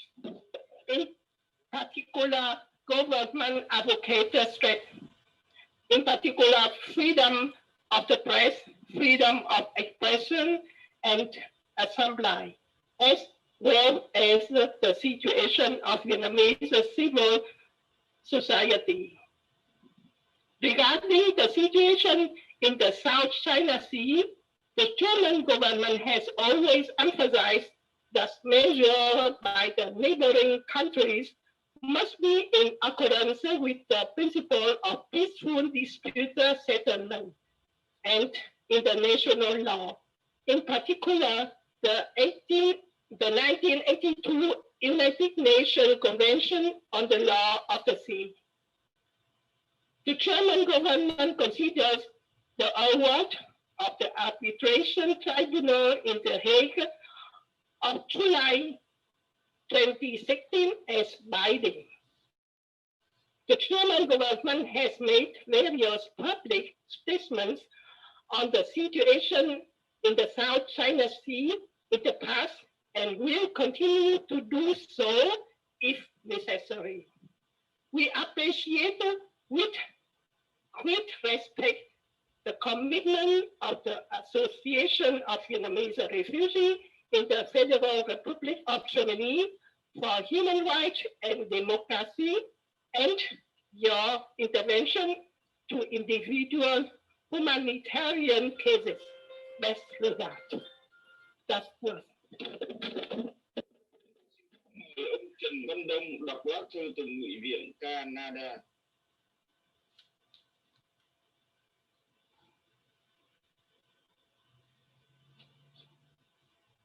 Thank you very much, moderator. I have the chance to read the letter. We receive a lot of letters from member of parliament, senate, and some ministers. But I choose only two letters and support us in referendum. So I read the third letter from Pat Kelly, the MP, Shadow Minister for Finance, regarding the legal action on Chinese expansion. Thank you for writing to me regarding to recent referendum concerning pursuing legal action against China in response to the pre-treatment on Vietnam territorial waters. I support the efforts of China's neighbors, including Vietnam and Vietnamese diaspora, to uphold and enforce international law and to address China's aggressive moves in the South China Sea. Sincerely. That's the first letter. The second letter from Brad Pitt, Member of Parliament, dear Dong Van Tran. Thank you for your correspondence with our office on the matter of sovereignty in the South China Sea. Conservatives are very concerned with the People's Republic of China, so of course in dispute water of the South China Sea, as we have witnessed recently in Hong Kong, the impact that mainland China has had on the citizens of Hong Kong and the deterioration of the rule of law is palpable and alarming. Beyond its own border, China has become resistantly belligerent with its global neighbors. Canada and Vietnam are not immune to these negative effects. Once Parliament reconvenes in September, Conservatives will be fighting to reconvene the Special Committee on China, Canada-China relations as soon as possible. Conservatives will continue to challenge the liberal government's many values on China, and we will continue to advocate for the foreign policy toward China that is rooted in preserving the interests of Canadians, as well as in standing up for freedom, democracy, human rights, and the rule of law. Under the relationship of erring also conservative governments would stand up to the threat of the Chinese Communist Party and partner with like-minded countries across the Indo-Pacific region, enhancing security, trade, and other ties. Rather than fawning over the trade potential with China, Canada must be resolute in our commitment to free trade with countries who value liberty and play by the rules. It's time to restore a strong and principled foreign policy that's truly aligned with Canadian values and interests on the world stage. Sincerely, thank you very much. I would like to read the translation of this letter from Member of Parliament. Kính thưa quý vị, cho tôi có cơ hội để đọc cái bản dịch về cái lá thư mà thành viên của Quốc hội Canada đã gửi đến chúng tôi ủng hộ cho cái trưng cầu dân ý. thì có nhiều lá thư gửi đến cho chúng tôi thì ủng hộ về vấn đề này, nhưng mà chúng tôi chỉ chọn ra 2 lá thư và đọc cái nội dung, những cái nội dung mà support chúng ta cũng như là ủng hộ chúng ta về cái cuộc trưng cầu dân ý này. Lá thư đầu tiên tôi xin đọc là từ Park Kelly, là Bộ trưởng Tài chính đối lập. Ông viết về hành động pháp lý và sự bành trướng của Trung Quốc. Kính thưa ông Đông, cảm ơn ông đã viết thư cho tôi về cuộc trưng cầu dân ý gần đây liên quan đến việc theo đuổi hành động pháp lý chống lại Trung Quốc trước hành vi xâm phạm lãnh hải của Việt Nam. Tôi ủng hộ những nỗ lực của các nước láng giềng với Trung Quốc, bao gồm cả Việt Nam và người Việt Nam hải ngoại, để duy trì và thực thi luật pháp quốc tế và để đối phó với các động thái hung hăng của Trung Quốc trên Biển Đông. Chúng tôi trân trọng. Và lá thư thứ hai là lá thư của Brad Pitt, là thành viên của Quốc hội. Tôi xin đọc. Thưa ông Trần Văn Đông, cảm ơn ông đã trao đổi tư tưởng với văn phòng của chúng tôi về vấn đề chủ quyền ở Biển Đông. Thành viên đảng bảo thủ rất quan tâm đến việc Cộng hòa Nhân dân Trung Hoa thể hiện vũ lực ở vùng biển tranh chấp Biển Đông. Như chúng ta đã chứng kiến gần đây tại Hồng Kông, tác động mà Trung Quốc đại lục đã gây ra đối với người dân Hồng Kông và sự suy thoái của pháp quyền là cảm nhận được là đáng báo động. Ngoài biên giới của họ, Trung Quốc càng ngày càng trở nên hiếu chiến với các nước láng giềng toàn cầu. Canada và Việt Nam không tránh khỏi những tác động tiêu cực này. Một khi Quốc hội được triệu tập lại vào tháng 9, đảng bảo thủ chúng tôi sẽ cân đấu và triệu tập lại ủy ban đặc biệt về quan hệ Canada và Trung Quốc càng sớm càng tốt. Đảng bảo thủ sẽ tiếp tục thách thức nhiều thất bại của chính phủ tự do đối với Trung Quốc, và chúng tôi sẽ tiếp tục ủng hộ một chính sách đối ngoại với Trung Quốc bắt buộc từ việc bảo vệ lợi ích của người dân Canada, cũng như đứng tên tranh đấu cho tự do, dân chủ, nhân quyền và pháp quyền. Dưới sự lãnh đạo của Erin Otto, một chính phủ bảo thủ sẽ chống lại mối đe dọa từ Đảng Cộng sản Trung Quốc và hợp tác với các nước láng giềng cũng như các nước có chí hướng trên khắp khu vực Indo-Thái Bình Dương, Ấn Độ-Thái Bình Dương, tăng cường an ninh, thương mại và các mối quan hệ khác. Thay vì thèm thuồng tiềm năng thương mại với Trung Quốc, Canada phải kiên quyết thực hiện cam kết tự do thương mại với các nước, với các quốc gia coi trọng tự do và tuân thủ các quy tắc. Đã đến lúc khôi phục lại chính sách đối ngoại mạnh mẽ và có nguyên tắc thực sự phù hợp với các giá trị và lợi ích của Canada trên chính trường thế giới. Trân trọng. Đó là lá thư từ Brad Pitt, thành viên của Quốc hội Canada. Kính thưa quý vị, đó là 2 lá thư mà chúng tôi đã đọc. Quốc hội Canada cũng đã ủng hộ cái cuộc trưng cầu dân ý này. Xin mời bà Nguyễn Ngọc Giao phát biểu. Dạ, Nguyễn Thị Ngọc Giao xin được kính chào quý đồng hương người Việt tại Việt Nam và tại khắp nơi trên thế giới. Ngọc Giao là đại diện cho tiếng nói người Mỹ gốc Việt hay Voice of Vietnamese Americans, xin được nhân danh tiếng nói người Mỹ gốc Việt chúc mừng, cảm ơn và khuyến khích cuộc trưng cầu dân Ý đã tiến hành rất tốt đẹp và thành công, và mong quốc dân Việt Nam tiếp tục bày tỏ ý kiến của mình với quốc tế, dù rằng chính quyền cộng sản đã không cho phép quý vị lên tiếng. Với người dân Việt Nam, ý dân là ý trời, và ngày hôm nay Hoa Kỳ, thế giới như quý vị đã nghe, từ Hoa Kỳ đến Đức, đến Canada và rất nhiều nước khác đều muốn nghe tiếng nói của người dân Việt Nam trong chính nghĩa, nhất là trong việc giữ lấy chủ quyền tại Biển Đông. Thế giới tự do hiện nay đang rất cần một chính danh để họ có thể giúp đỡ Việt Nam khi mà chính quyền cộng sản không dám lên tiếng hiện Trung Cộng về vấn đề Biển Đông. Tiếng nói người Mỹ gốc Việt xin được chung vai sát cánh với người Việt tại Việt Nam và khắp nơi trên toàn thế giới để tranh đấu cho chủ quyền lãnh hải, lãnh thổ của dân tộc, và cũng để tranh đấu giữ vững cho luật quốc tế, vì luật quốc tế ngày hôm nay đang bị Trung Cộng và Cộng sản vi phạm rất nhiều. Trong luật quốc tế này, nó có nhân quyền, dân quyền, và đặc biệt theo tổ tiên Lý Trần của chúng ta, có 3 điều rất quan trọng cho đời sống người dân tại Việt Nam, tại Hoa Kỳ và tại khắp nơi trên thế giới. Đó là nhiên, nhân và dân, bảo vệ thiên nhiên, bảo vệ con người và bảo vệ người dân.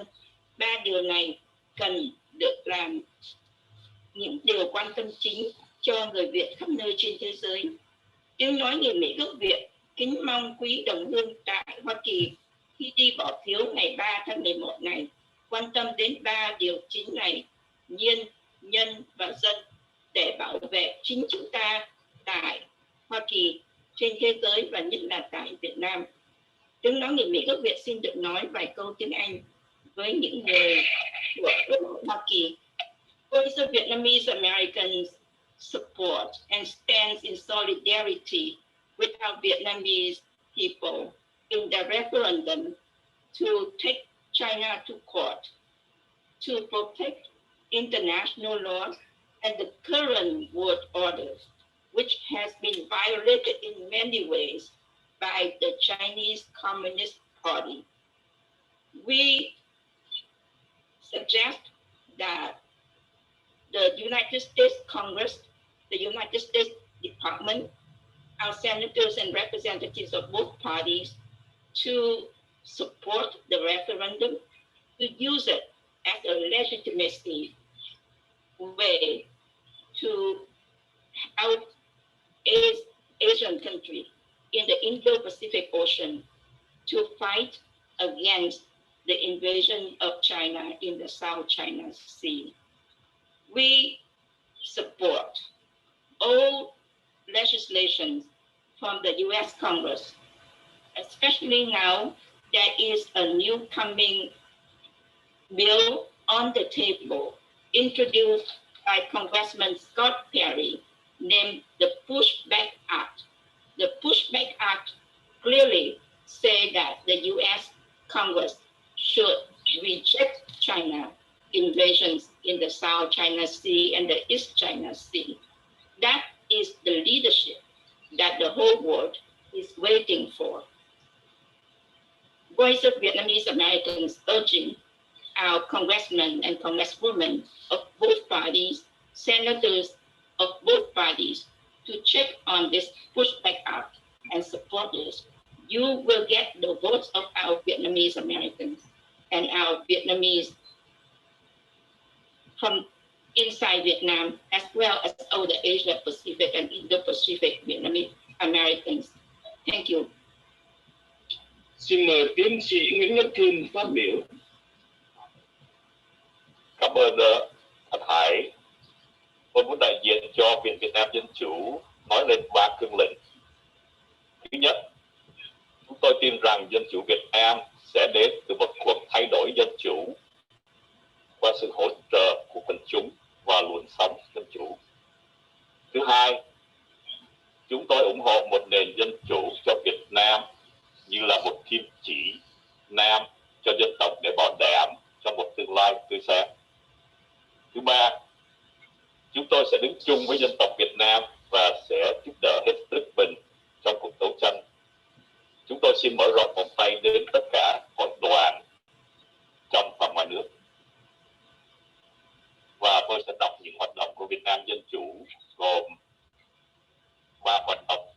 Thứ nhất, hiến pháp dân chủ. Chúng tôi đã xuất hành một bản hiến pháp dựa trên nền tảng dân chủ trên Facebook. Hiến pháp này là một công trình nghiên cứu từ những hiến pháp của các nước có một nền dân chủ. Thêm nữa, hiến pháp này có những đóng góp từ những hội đoàn yêu tự do trong và ngoài nước Việt Nam. Cuốn sách Một hiến pháp lý tưởng cho một Việt Nam dân chủ đã được đưa vào Amazon để được đóng góp ý kiến và mua. Thứ nhì, Trưng Cầu Dân Ý về Biển Đông. Chúng tôi đã đẩy mạnh cuộc trưng cầu dân ý về Biển Đông với một kết quả là hơn 95% người tham dự. Muốn Việt Nam đưa Đảng Cộng sản, Trung Cộng ra tòa quốc tế.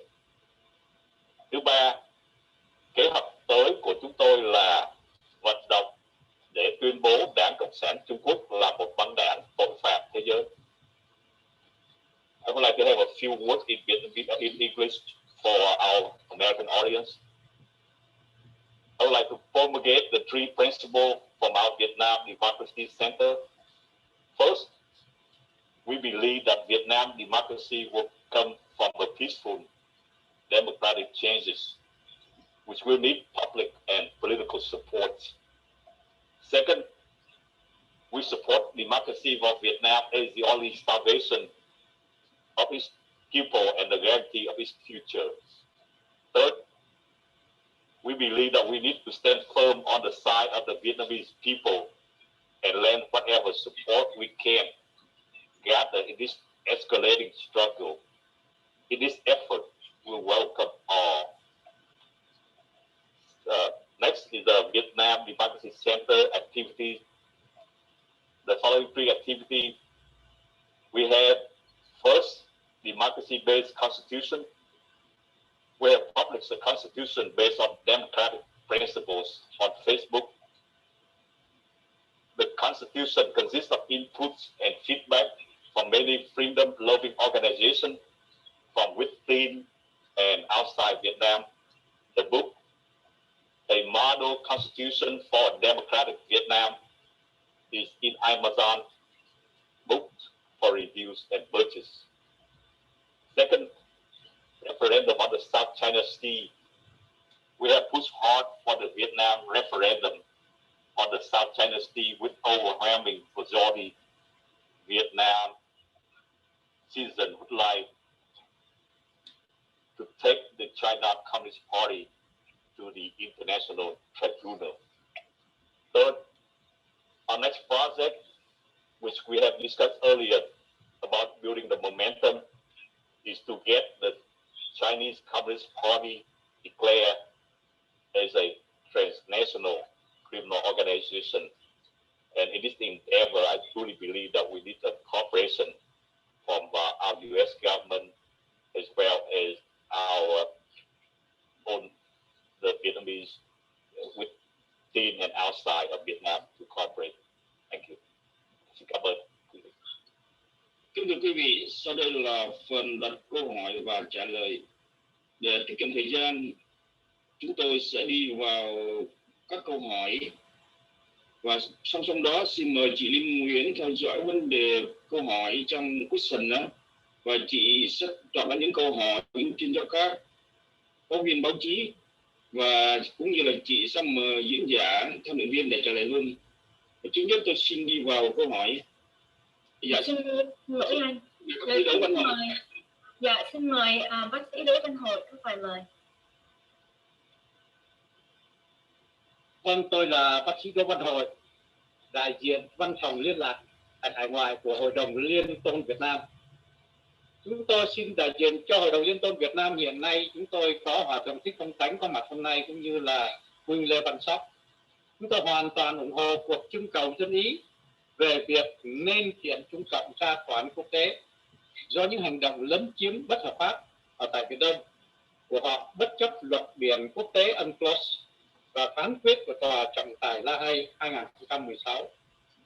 Cộng sản Việt Nam cần phải lắng nghe tiếng nói của người dân. Chúng ta thấy là 95% người dân đã muốn kiện Trung Cộng ra tòa án quốc tế. Và ngoài ra thì chúng tôi cũng thỉnh cầu Hoa Kỳ cũng như là các quốc gia tự do ở trên thế giới ủng hộ dân tộc Việt Nam tranh đấu đòi tự do dân chủ, nhất là tự do tôn giáo. Tôi xin đọc bằng tiếng Anh. I'm Dr. Hovander, Overseas Representative of the Interfaith Council of Vietnam. We strongly support the referendum on the legal issue against China's illegal aggression in the East Sea or South China Sea, and its defiance against the UNCLOS and the Hague PCA court decision in 2016. The Vietnamese government must listen to 90% of the Vietnamese people who want to bring Communist China to international court for its illegal action in the South China Sea. Also, we ask the United States of America and free country in the world to support Vietnamese people's struggle for freedom and democracy, especially freedom of religion. Thank you. Yes, next we have Dr. Tran. Thank you. Thank you, the panelists. We've heard about these numbers. I think it's important to note that these numbers were accomplished in the backdrop of Vietnam's new cyber security law. That's in quote. We've seen access to the referendum often blocked, and the participants often threatened. But 25% of people who we polled did participate, and it's a significantly large number even in a free country. And as far as under a totalitarian regime, a referendum of this size has not been done. We have had 86 Vietnamese organizations working side by side for 3 months in order to bring the results of the referendum to the attention of the international community, and also to organize this event. We are thankful for the 22 U.S. and international organizations. Many of you are here. Anne with Jubilee Campaign USA, Scott with Red Eagle Enterprises, Didi with Save the Persecuted Christians, who believed in us and supported us since our first letter to President Trump.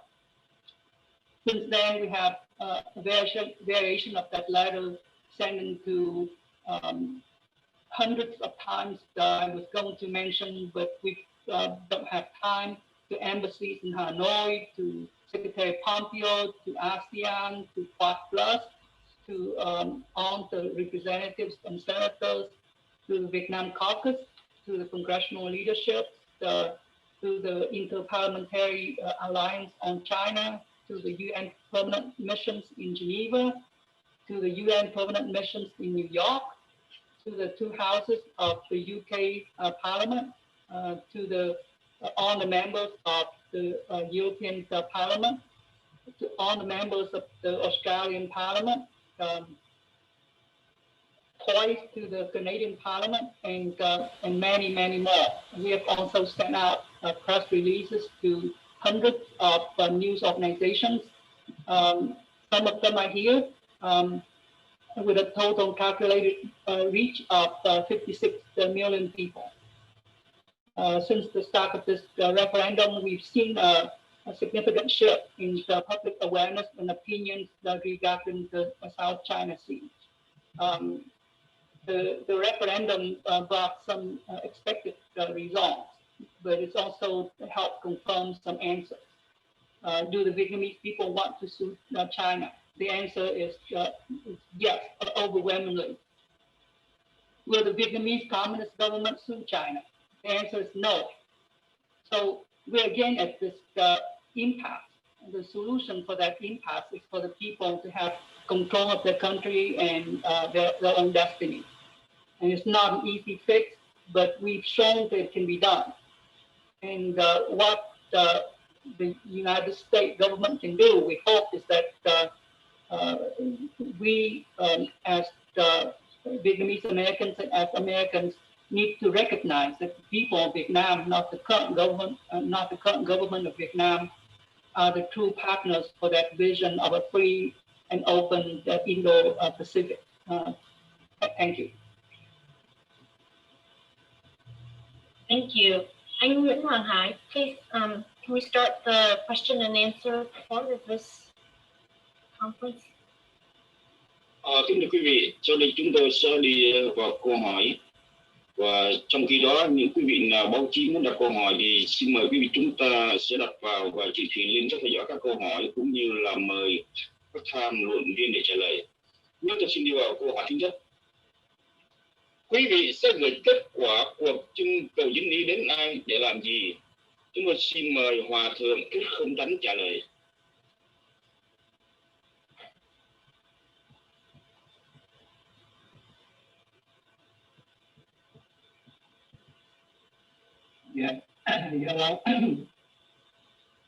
Dạ, thì chúng tôi sẽ gửi cái kết quả trưng cầu dân ý này đến các giới chức ngoại giao quốc tế cũng như gửi đến các chính phủ các nước, các định chế của quốc tế. Chúng tôi gửi là chi là để nhằm thông báo cái ý nguyện của cái người dân Việt Nam chúng tôi trong cái vấn đề về Biển Đông, để sau này á, thì nếu mà cần có một cái giải pháp cụ thể nào thì họ đã biết rõ những cái ước nguyện của người dân Việt Nam chúng tôi, đặc biệt là những người Việt ở trong nước. Chúng tôi xin ra làm công tác. Xin cảm ơn Hòa Thượng. Câu hỏi số 2, cuộc trưng cầu dân ý là gì? Khởi sự từ lúc nào? Xin mời ông Lê Văn Sắc trả lời.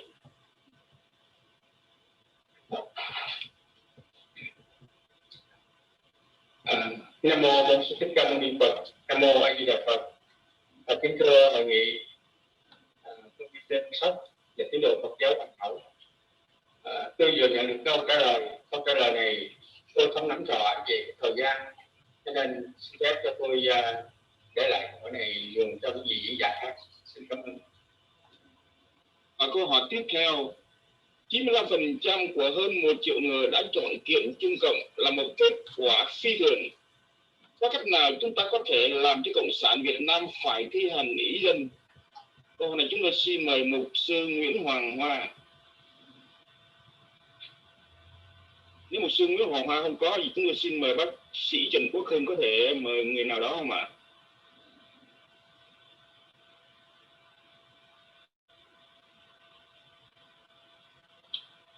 Và nếu không có ai trả lời câu hỏi này, chúng tôi sẽ hỏi tiếp tục. Quý vị có nghĩ rằng nhà cầm quyền Cộng sản Việt Nam sẽ chọn Trung Cộng hay không ạ? Xin mời bác sĩ Đỗ Văn Hội.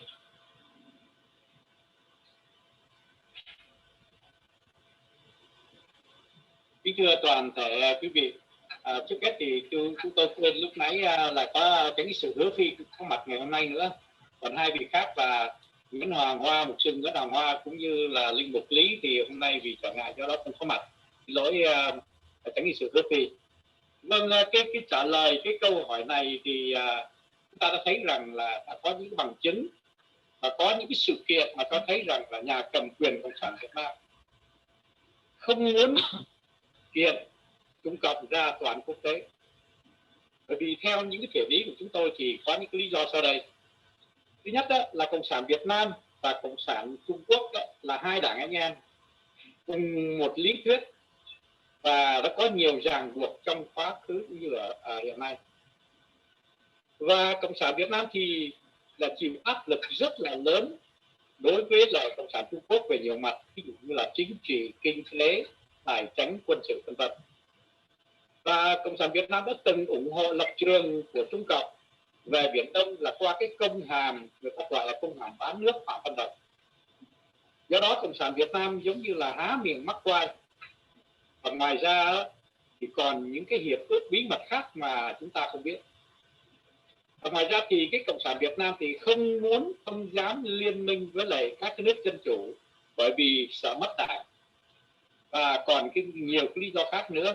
Mà tuy nhiên bất kể vì lý do nào thì nếu không có những cái việc làm cụ thể như kiện Trung Cộng ra trước tòa án quốc tế thì những cái tuyên bố tính cách giàn dựng nó chỉ là lời nói suông và để nhất thời để mà xoa dịu cái người dân mà thôi đó, thưa quý vị.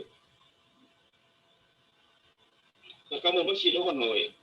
Ở câu hỏi tiếp theo, với vai trò là thành viên nhóm khởi xướng cuộc trưng cầu dân ý và cũng là chủ tịch hội đồng điều hành của Việt Nam Quốc dân Đảng, ông và các bạn ông sẽ làm gì để góp phần thúc đẩy Hoa Kỳ tận tụy hơn nhằm đưa ra và thực hiện các biện pháp cụ thể, mạnh mẽ và bền bỉ về vấn đề Biển Đông?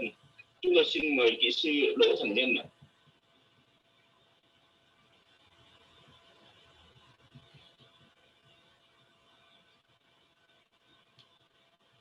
Anh Nhân không nghe. Anh Nhân unmute. Vâng, xin lỗi. Kính thưa Hòa Thượng và kính thưa quý vị lãnh đạo tinh thần tôn giáo ở trong nước, thật là sự hy sinh rất lớn khi quý ngài có mặt ngày đây hôm nay. Việt Nam của chúng ta tham gia vào cái cuộc trưng cầu dân ý ngay từ đầu là bởi vì chúng ta nghĩ thế này, tất cả nền tổng thống của Hoa Kỳ luôn luôn tuyên bố rằng hệ người dân đứng về phía nào thì họ sẽ ủng hộ và đứng về phía đó. Đó là tất cả những tổng thống từ các đảng Cộng hòa sang đảng Dân chủ. Thế thì trong cái cuộc trưng cầu dân ý này thì chúng ta phải chứng minh cho tổng thống và tất cả những chính sách của Hoa Kỳ biết rằng là đây là một cái bằng chứng rất khoa học. 95% dân tộc Việt Nam đang muốn kiện Trung Cộng ra tòa án quốc tế trong cái việc mà Trung Cộng xâm lăng ở Biển Đông. Thế thì cái trở ngại lớn nhất tại Việt Nam là hiện nay nhà cầm quyền Cộng sản Việt Nam lợi dụng cái cơ hội họ lãnh đạo và không cho người dân làm cái gì cả. Do đó cuộc trưng cầu dân ý này nhằm một mục đích là quý vị dân biểu, quý vị dân cử của Hoa Kỳ và đặc biệt là tổng thống hãy quan tâm đến cái vấn đề ước nguyện của người dân Việt Nam phải đứng về phía người dân. Cái thứ hai đó là chúng ta thấy rằng hiện nay đó là vì có thể là vì quyền lợi của Hoa Kỳ, họ rất là chăm chỉ trong cái vấn đề chống Trung Cộng ở Biển Đông, nhưng mà chỉ mới lời nói thôi. Thế thì chúng ta giúp cho họ bằng cách nào? Là người dân Việt Nam trong và ngoài nước có một quyết tâm hành động để cho họ có thêm cái can đảm và đưa đến cái thành quả lớn hơn trong cái công việc mà ông Mike Pompeo, Bộ trưởng Ngoại giao là thường tuyên bố mấy ngày nay. Vâng, thưa quý vị, cái mục đích của Việt Nam là tham gia cuộc trưng cầu dân ý này như vậy. Cảm ơn thưa Lễ Thành Nhân. Và câu hỏi tiếp theo là mục đích cuộc trưng cầu dân ý là gì? Chúng tôi xin mời tiến sĩ Mai Thanh Trước. Xin mời chị Mai Thanh Trước unmute lên ạ.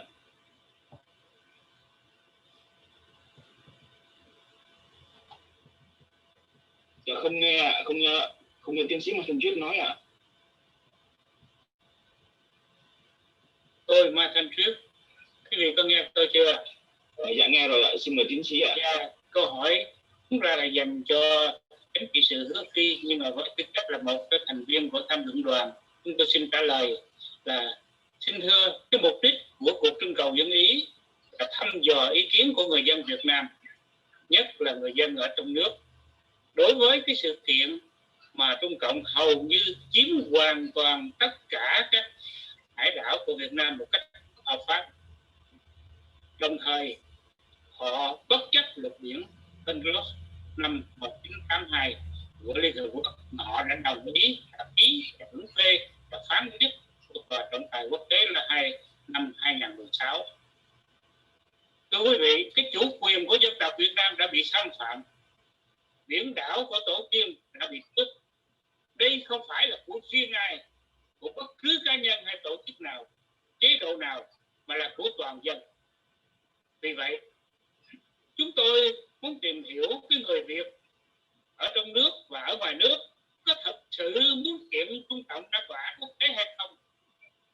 Ngoài ra, khi thế giới thấy được ước vọng của dân tộc Việt Nam rồi, qua cuộc trưng cầu dân ý này, thì nhất là Hoa Kỳ, thì quốc tế sẽ mạnh dạn thực hiện những sáng kiến và chính sách để giải quyết cái vấn đề Biển Đông hơn.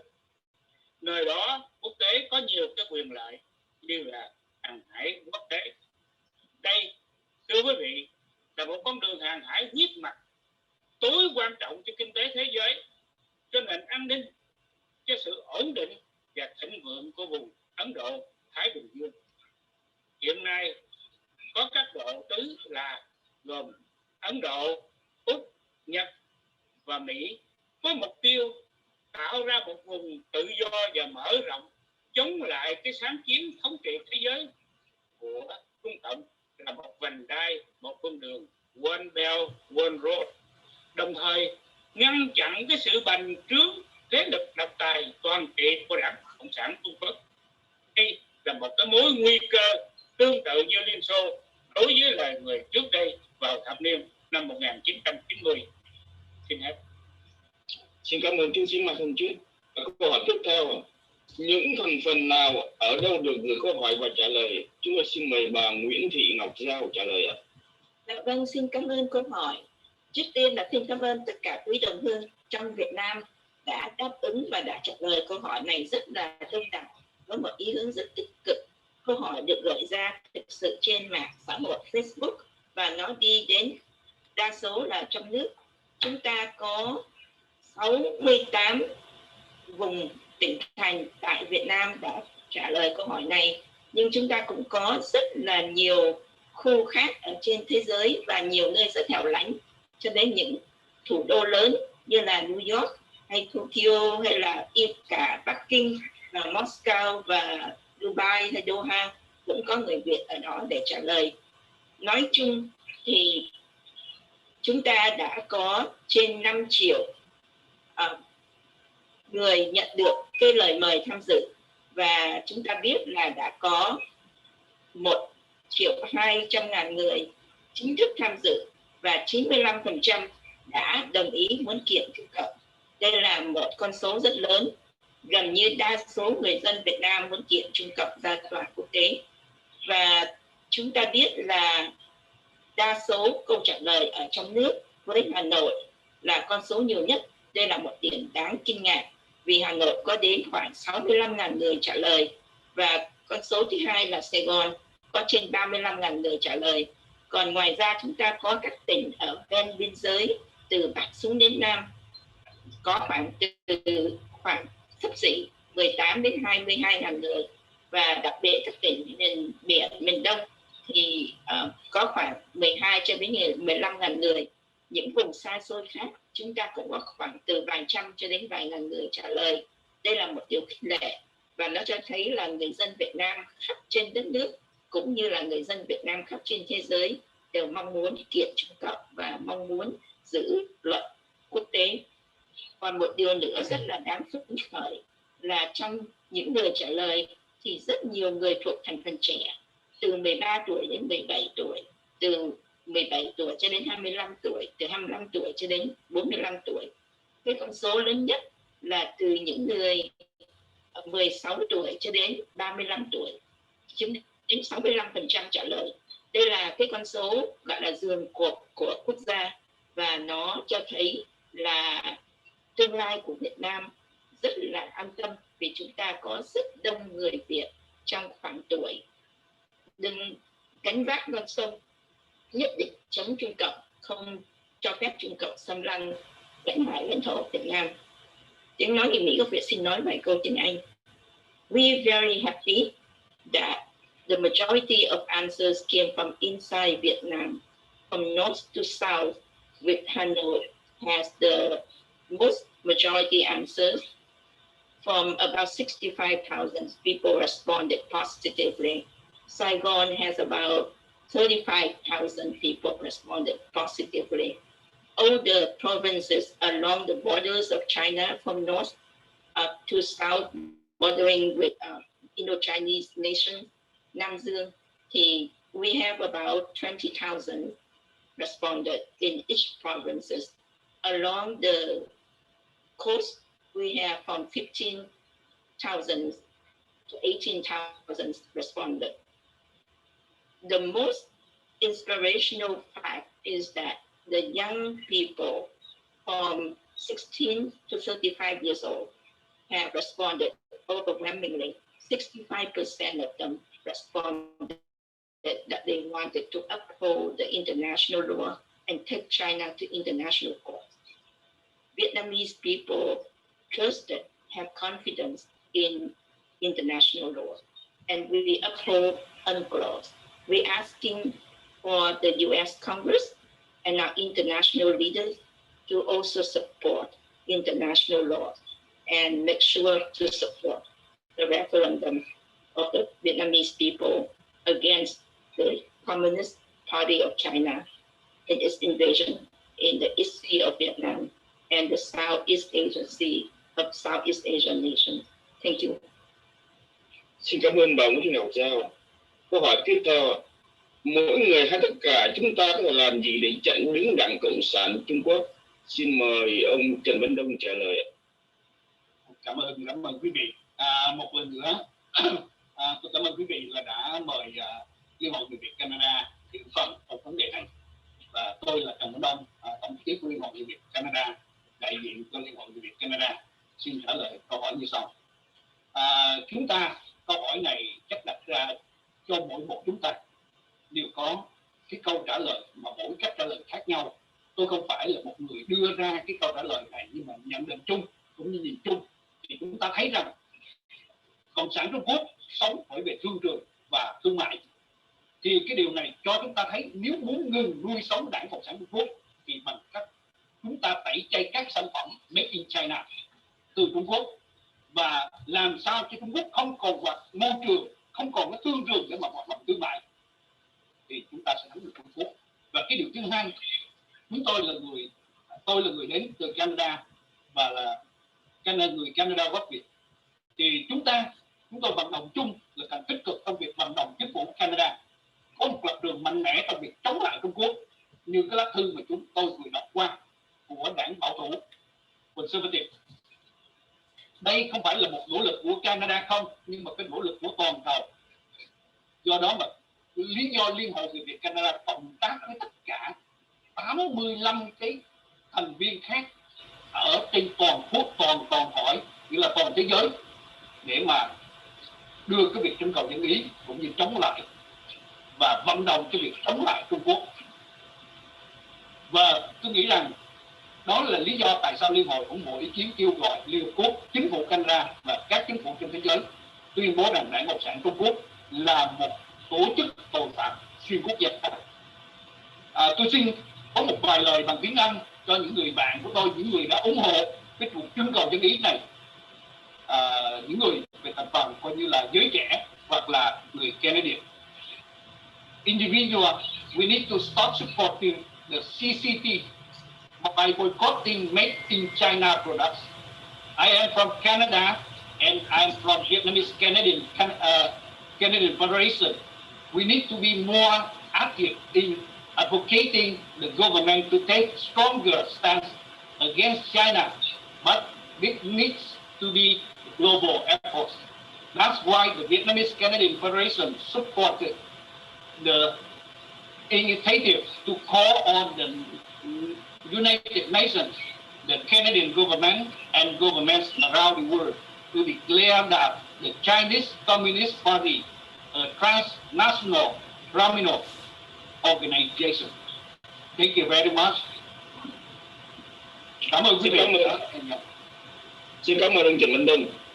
Câu hỏi tiếp theo là ai là người khởi xướng cuộc trưng cầu dân ý?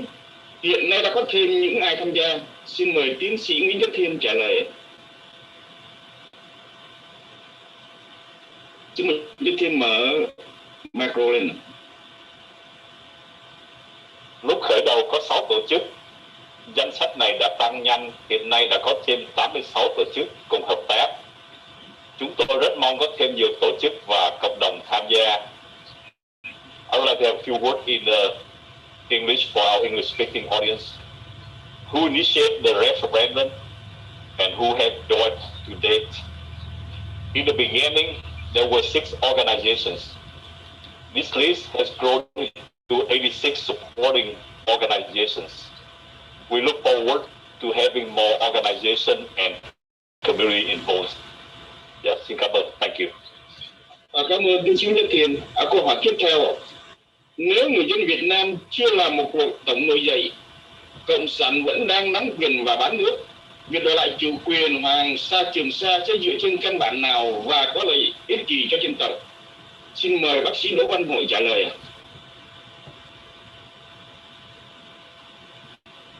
Và nếu bác sĩ Đỗ mà không trả lời câu này thì chúng tôi xin mời chị Nguyễn Ngọc Giao trả lời. Vâng, cảm ơn anh Hải đã đặt câu hỏi. Ngọc Giao xin được trả lời là sức mạnh của người dân vẫn là chính, như hồi nãy Ngọc Giao có thưa với quý đồng hương, là ý dân, là ý trời, đó là truyền thống của người dân Việt Nam. Nhưng mà ngày hôm nay trong bối cảnh thế giới thì chúng ta ngoài sức dân ở trong nước, chúng ta còn cần phối hợp với sức mạnh của quốc tế. Và đây là cái lợi thế lớn nhất mà người dân Việt Nam đã phải trả giá bằng chính máu xương mình trong bao nhiêu tranh đấu từ những năm qua. Và ngày hôm nay, con số người Việt khắp nơi trên thế giới, từ bác sĩ Hoàng Mỹ Lâm ở Đức, anh Trần Văn Đông ở Canada, và chúng ta còn rất nhiều người Việt khác ở các những nước khác như là ở Nhật, ở Úc, ở Ấn và ở khắp nơi, ở Âu Châu, ở Anh. Thì khối người Mỹ gốc Việt, Voice of Vietnamese Americans ở Mỹ xin được mời tất cả chúng ta cùng phối hợp với sự lên tiếng của người dân tại Việt Nam để hỗ trợ những tiếng nói mà ôn hòa, không đổ máu, nhưng mà kêu gọi thế giới với sức mạnh của luật pháp sẽ dùng cái tiếng nói chính nghĩa để mang đến chủ quyền lãnh hải lãnh thổ cho Việt Nam. Và ngày hôm nay, chủ quyền lãnh hải lãnh thổ của Việt Nam ở Biển Đông cũng chính là quyền lợi quốc gia của từng nước trên thế giới, đặc biệt là của Hoa Kỳ. Do đó, chúng ta đang có cơ hội rất lớn. Xin quý đồng hương tại Việt Nam và khắp nơi trên thế giới cùng hết sức hỗ trợ. Tiếng nói người Mỹ gốc Việt xin được nói vài câu tiếng Anh. Today, a democratic Vietnam would be the strongest ally of the whole world to support our current international laws and world order against the expansion of the Chinese Communist Party. We ask for the United States Congress, the United States leadership, and our international leaders to support the referendum of the Vietnamese people to take China to international court, not only because of Chinese invading the Southeast Asian Sea, but also because the Chinese Communist Party has attacked all of the international values of humanitarian values against people of the whole world. We hope that you support the legitimate request of the Vietnamese people. Thank you. Cảm ơn chị giới thiệu của Gia. Dạ xin mời bác sĩ Đỗ Văn Hội có bổ sung gì không ạ?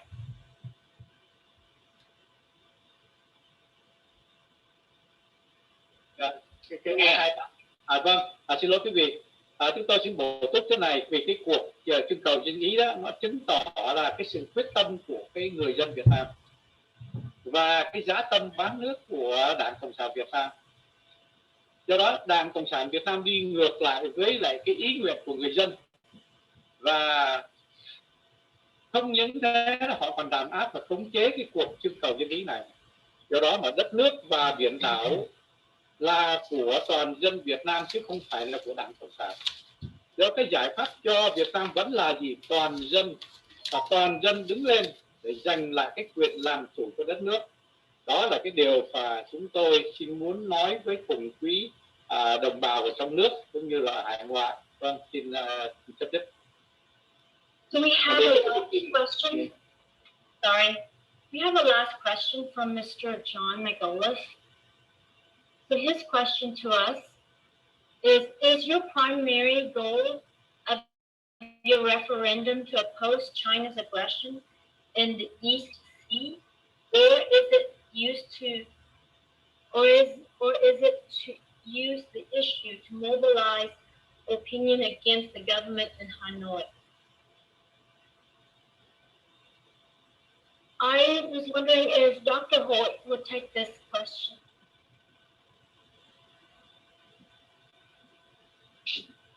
Dr.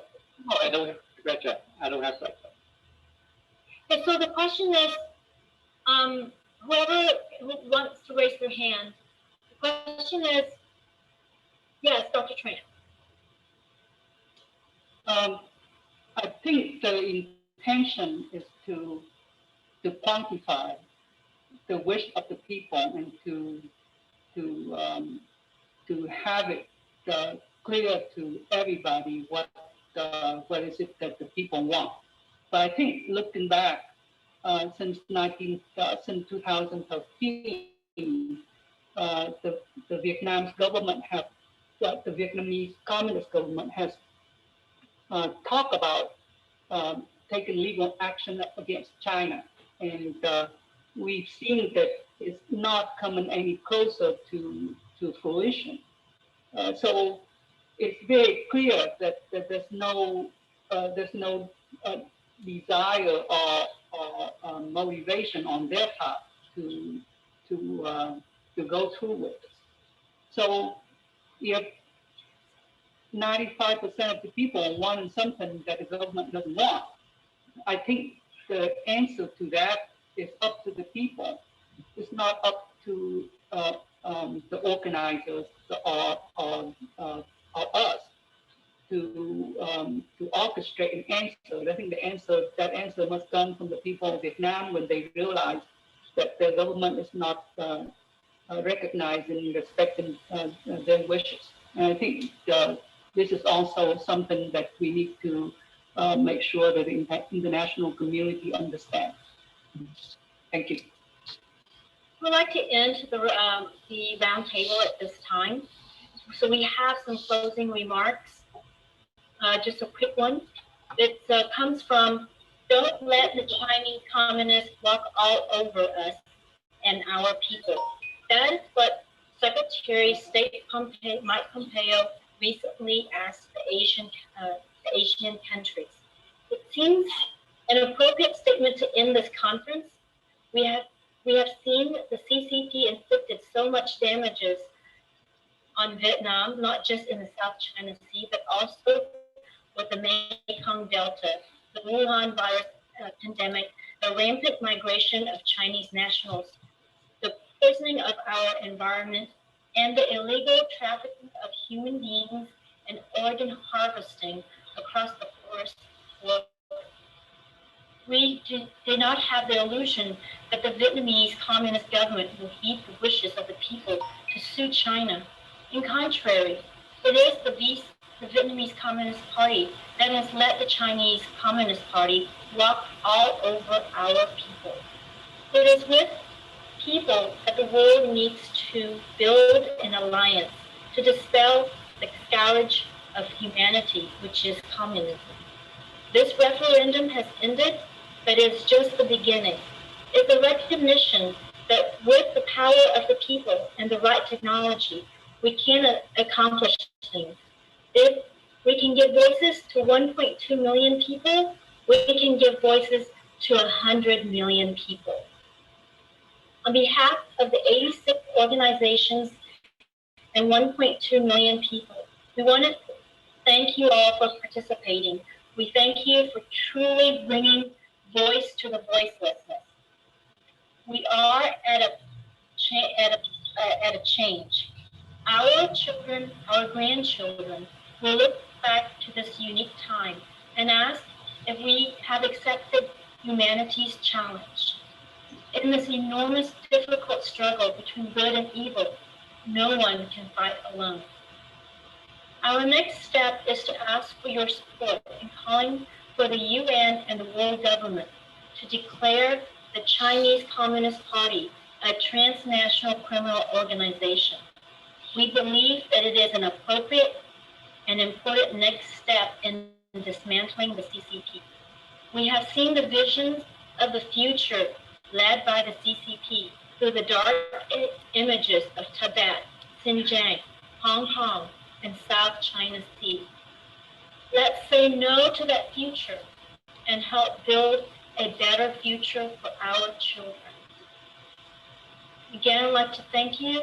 We will be emailing some feedback questions, and we would love to get some feedbacks from you for our future references. And we hope that you have a wonderful day and be safe. And your thoughts and our thoughts and our prayers will be with you, especially with Senator Ron Wright. Thank you so much.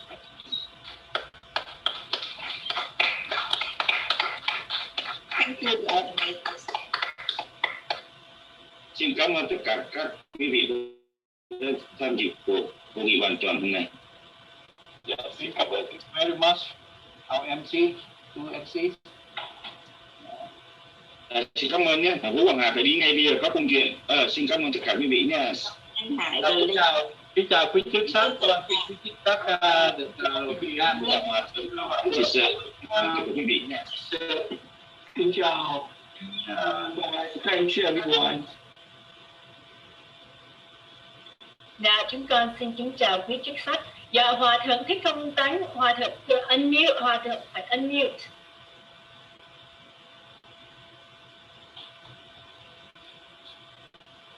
Dạ, chúc chánh trị sự và hoạt hình thức công tấn ngủ ngon hả? Dạ, kính thưa toàn thể quý vị, thì chúng tôi xin phép là thay mặt cho quý chức sắc trong Hội đồng Liên tôn Việt Nam và cũng như xin mạng phép thay mặt cho bà con đồng bào trong nước hết lòng chân thành cảm ơn quý ban tổ chức, quý ban điều hành suốt trong một thời gian qua đã cố gắng rất nhiều và bằng nhiều cái nỗ lực để làm cho cái tổ chức cái hội nghị về bàn tròn về trưng cầu dân ý về vấn đề Biển Đông này cho nó có một cái kết quả tốt đẹp.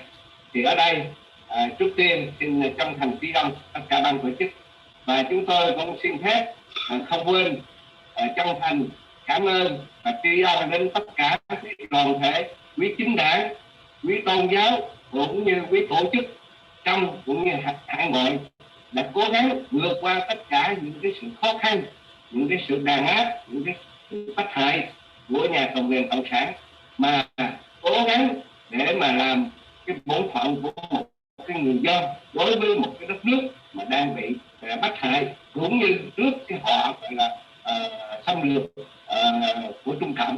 Thì ở đây phải nói rằng chân thành kính cảm ơn tất cả và cầu mong rằng mọi tôn giáo, mọi đoàn thể, mọi chính đảng, mọi người dân Việt chúng ta trong cũng như ngoài nước xóa bỏ hết mọi cái phân biệt để cùng nhau để góp phần đoàn kết với nhau để làm sao đấu tranh vận động cho một cái đất nước Việt Nam chúng ta thoát khỏi những cái nạn độc tài toàn trị và thoát khỏi cái ách gọi là thống trị đô hộ của Trung Cộng, và Biển Đông của chúng ta sẽ được trở về với toàn bộ của loài người, của nhân loại, chứ không thể là một sự chiếm hữu cưỡng chiếm một cách gọi là ngang ngược của Trung Cộng. Thì chúng tôi xin cầu mong, xin gửi mọi người chúc lành và mong rằng tất cả các nguyện ước của toàn thể chúng ta trong cũng như ngoài nước được thành tựu tốt đẹp. Chúng tôi xin chân thành tri ân tất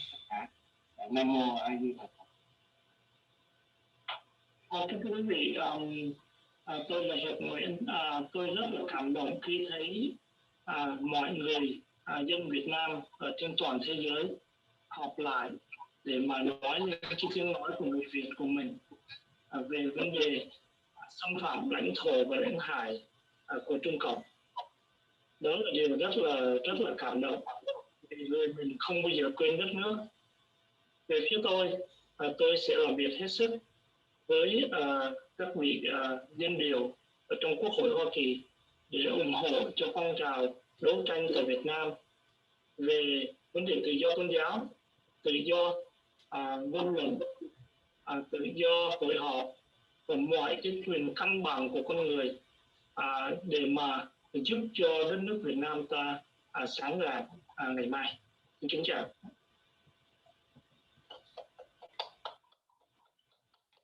Xin thay mặt cho ban tổ chức xin cảm ơn chánh trị sự, cảm ơn các vị chức sắc, cảm ơn tất cả các guest speaker, cảm ơn tất cả các anh chị đã đóng góp ngày hôm nay theo cái điều mong muốn của chúng ta. Dĩ nhiên chúng ta cũng không thể nào hài lòng tất cả mọi người, nhưng mà kính mong tất cả các anh chị cũng như là các quý khách vẫn còn đang nghe trong cái buổi này thông cảm cho cái chương trình nó chưa có được thông suốt cho lắm. Ngoài vấn đề kỹ thuật ra cũng chưa có thông suốt được để mà liên lạc với tất cả các câu hỏi của các vị đã tham gia, chúng tôi chưa có thể trả hết được. Chúng tôi xin lỗi và hy vọng trong tương lai chúng ta có cơ hội thêm nhiều hơn để gặp nhau. Một lần nữa xin cầu chúc tất cả các vị một thời gian còn lại. Bên Việt Nam thì tối rồi, bên Mỹ này vẫn còn đang phải đi chạy. Xin kính chào tất cả các quý chị. Xin chào. Rồi, xin chào quý vị ạ. Linh Bạn Hải, nhất là bác sĩ Linh. Tới đây ngủ ngon này Linh. Cảm ơn tất cả.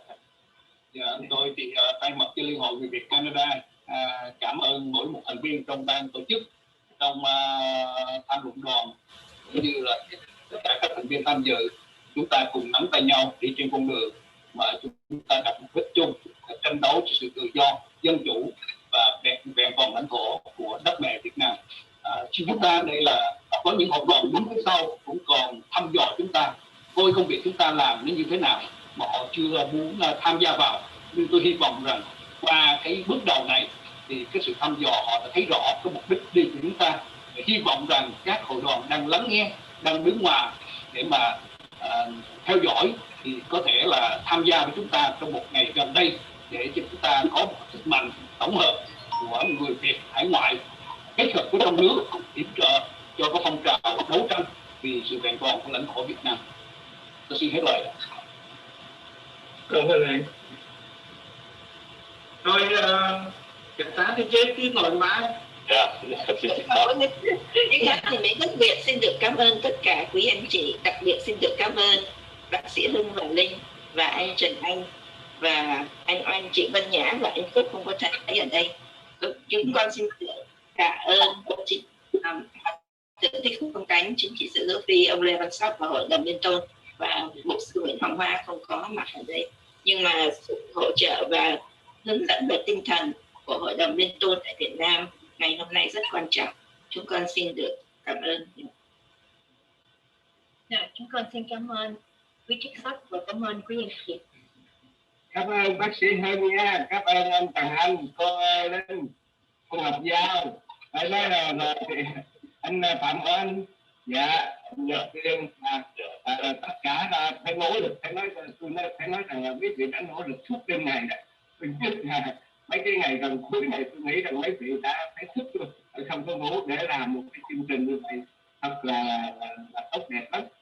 Xin cảm ơn anh Trần Anh đã sắp xếp cái chương trình, rồi thì anh Quốc anh Hân, rồi chị Linh và có những cái sự góp ý rất là sâu sắc của cô Ngọc Giao và anh Phạm Anh. Cái việc này làm thì đây là chung cho dân tộc trong liên của quốc chúng ta, mà phải nói rằng nếu chúng ta không có một cái tinh thần hy sinh, chúng ta không có cái lòng tận hiến và chúng ta không vì một cái tương lai dân tộc thì một cái lòng là quyết tâm thì không thể nào chúng ta hoàn thành được. Và mong rằng trong tương lai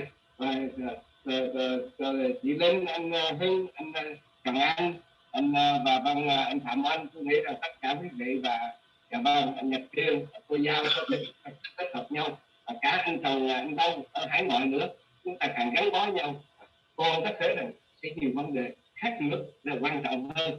Đây là chúng ta cũng chỉ mới có cái bước đầu tiên.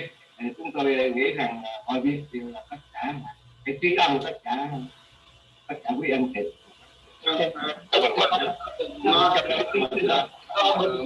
Con người lắng nghe được rồi.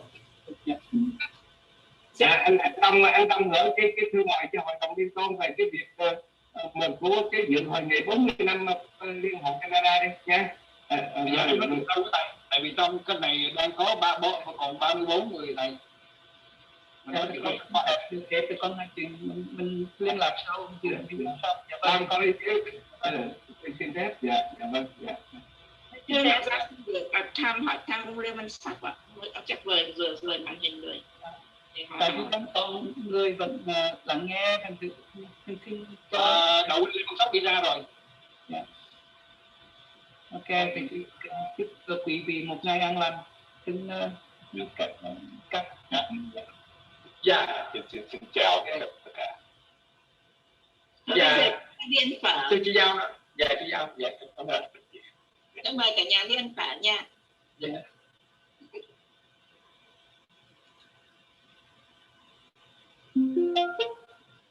Tắt webinar nha. Dạ chào. Rồi tắt webinar nha. Cảm ơn anh rất là nhiều.